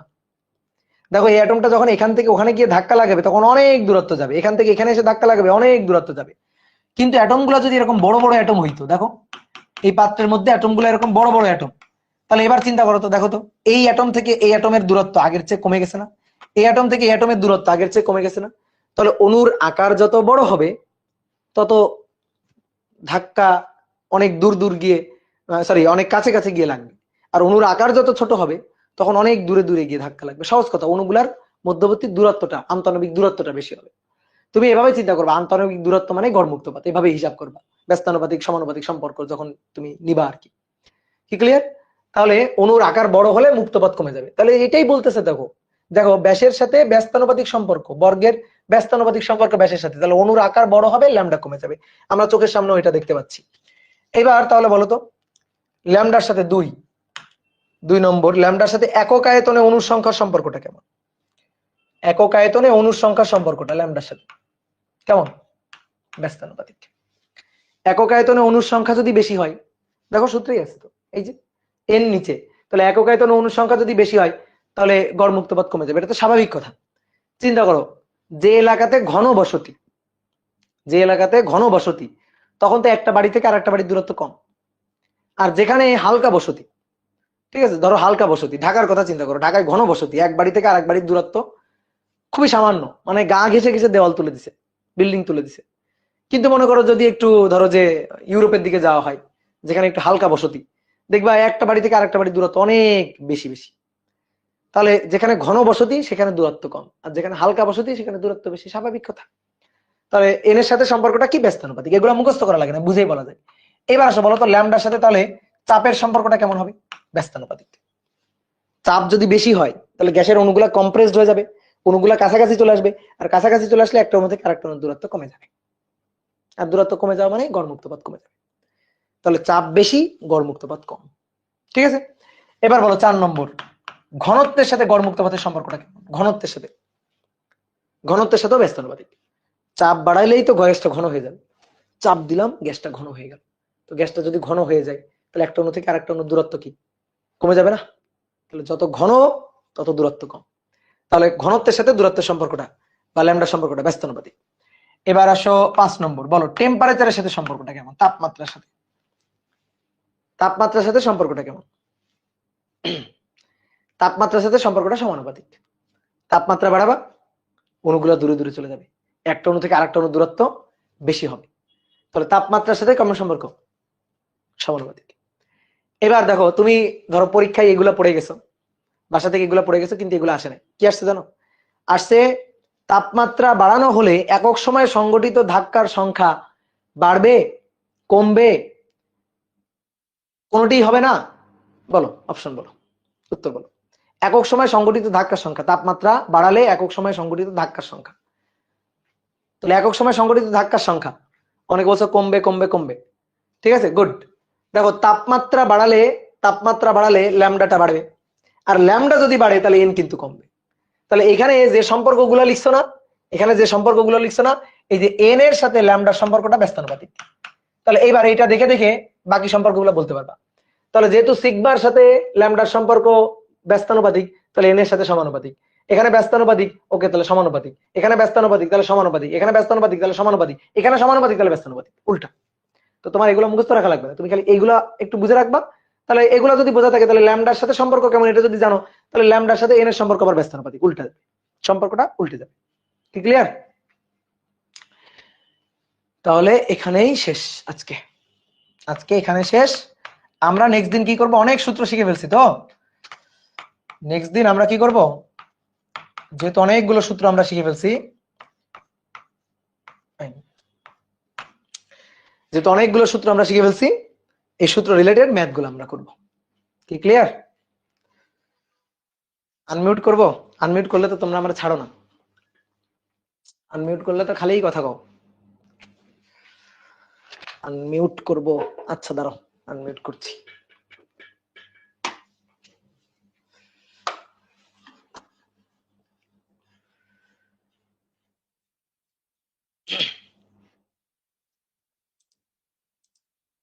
বলো। আসসালামু আলাইকুম ভাইয়া। ভাই আপনি বলছেন স্যারের বইতে বইটা করতেন মানে ফার্স্টে, কিন্তু ভাই আমি অন্য যদি একটা বই পড়ি সমস্যা?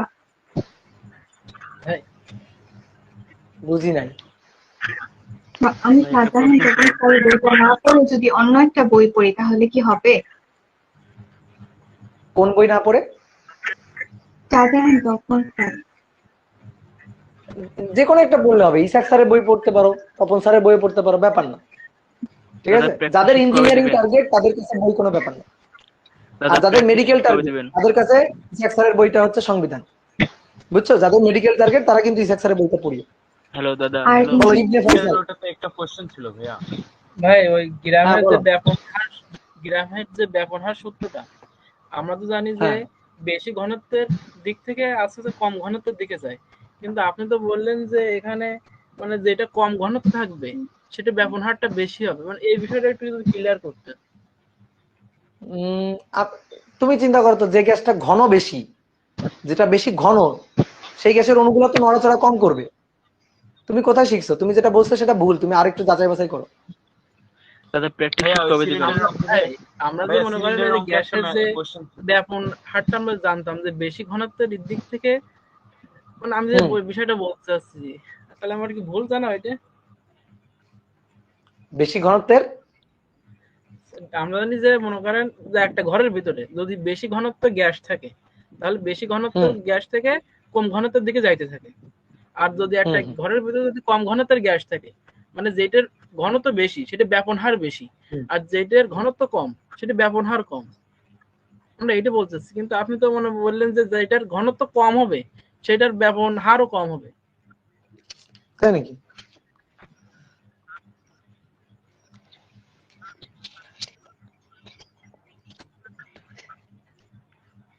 গ্যাস দুইটির ঘনত্ব এত এত হলে উম, কেন আমি যে সূত্র লিখে দিলাম কেমিস্ট্রিতে কি উল্টা সূত্র আছে নাকি? আমরা তো কেমিস্ট্রিতে ওইটা পড়ছি মানে ঘনত্ব বেশি থাকলে তার ব্যাপন হার বেশি, আর যদি ঘনত্ব কম থাকে তাহলে তার ব্যাপন হারটা কম। তাই আর আপনি তো না, হ্যাঁ ব্যাপন হার আমাদের সময়ের আপনি উপর দেখেন এই যে না ভাইয়া এটা পড়ি নাই তো, উল্টাটা পড়ছি। আমি তো কনফিউজ হয়ে যাচ্ছি। So confuse. যদি ঘনত্ব কম হয় আচ্ছা তুমি একটা তাহলে জিনিস, আমি বলি তুমি কিন্তু সময় দিয়ে বলতেছো, সময়। আমি কিন্তু টিটা লিখি নাই তো। ব্যাপন হার তো ভাইয়া সময় দিয়ে এই করতে হবে। হ্যাঁ, ব্যাপন হারের অনুপাত হচ্ছে হলো ওই ঘনত্বের অনুপাতের উল্টাটা রুট ওভার না ভাইয়া, মানে R1/R2 equals to root over D2/D1।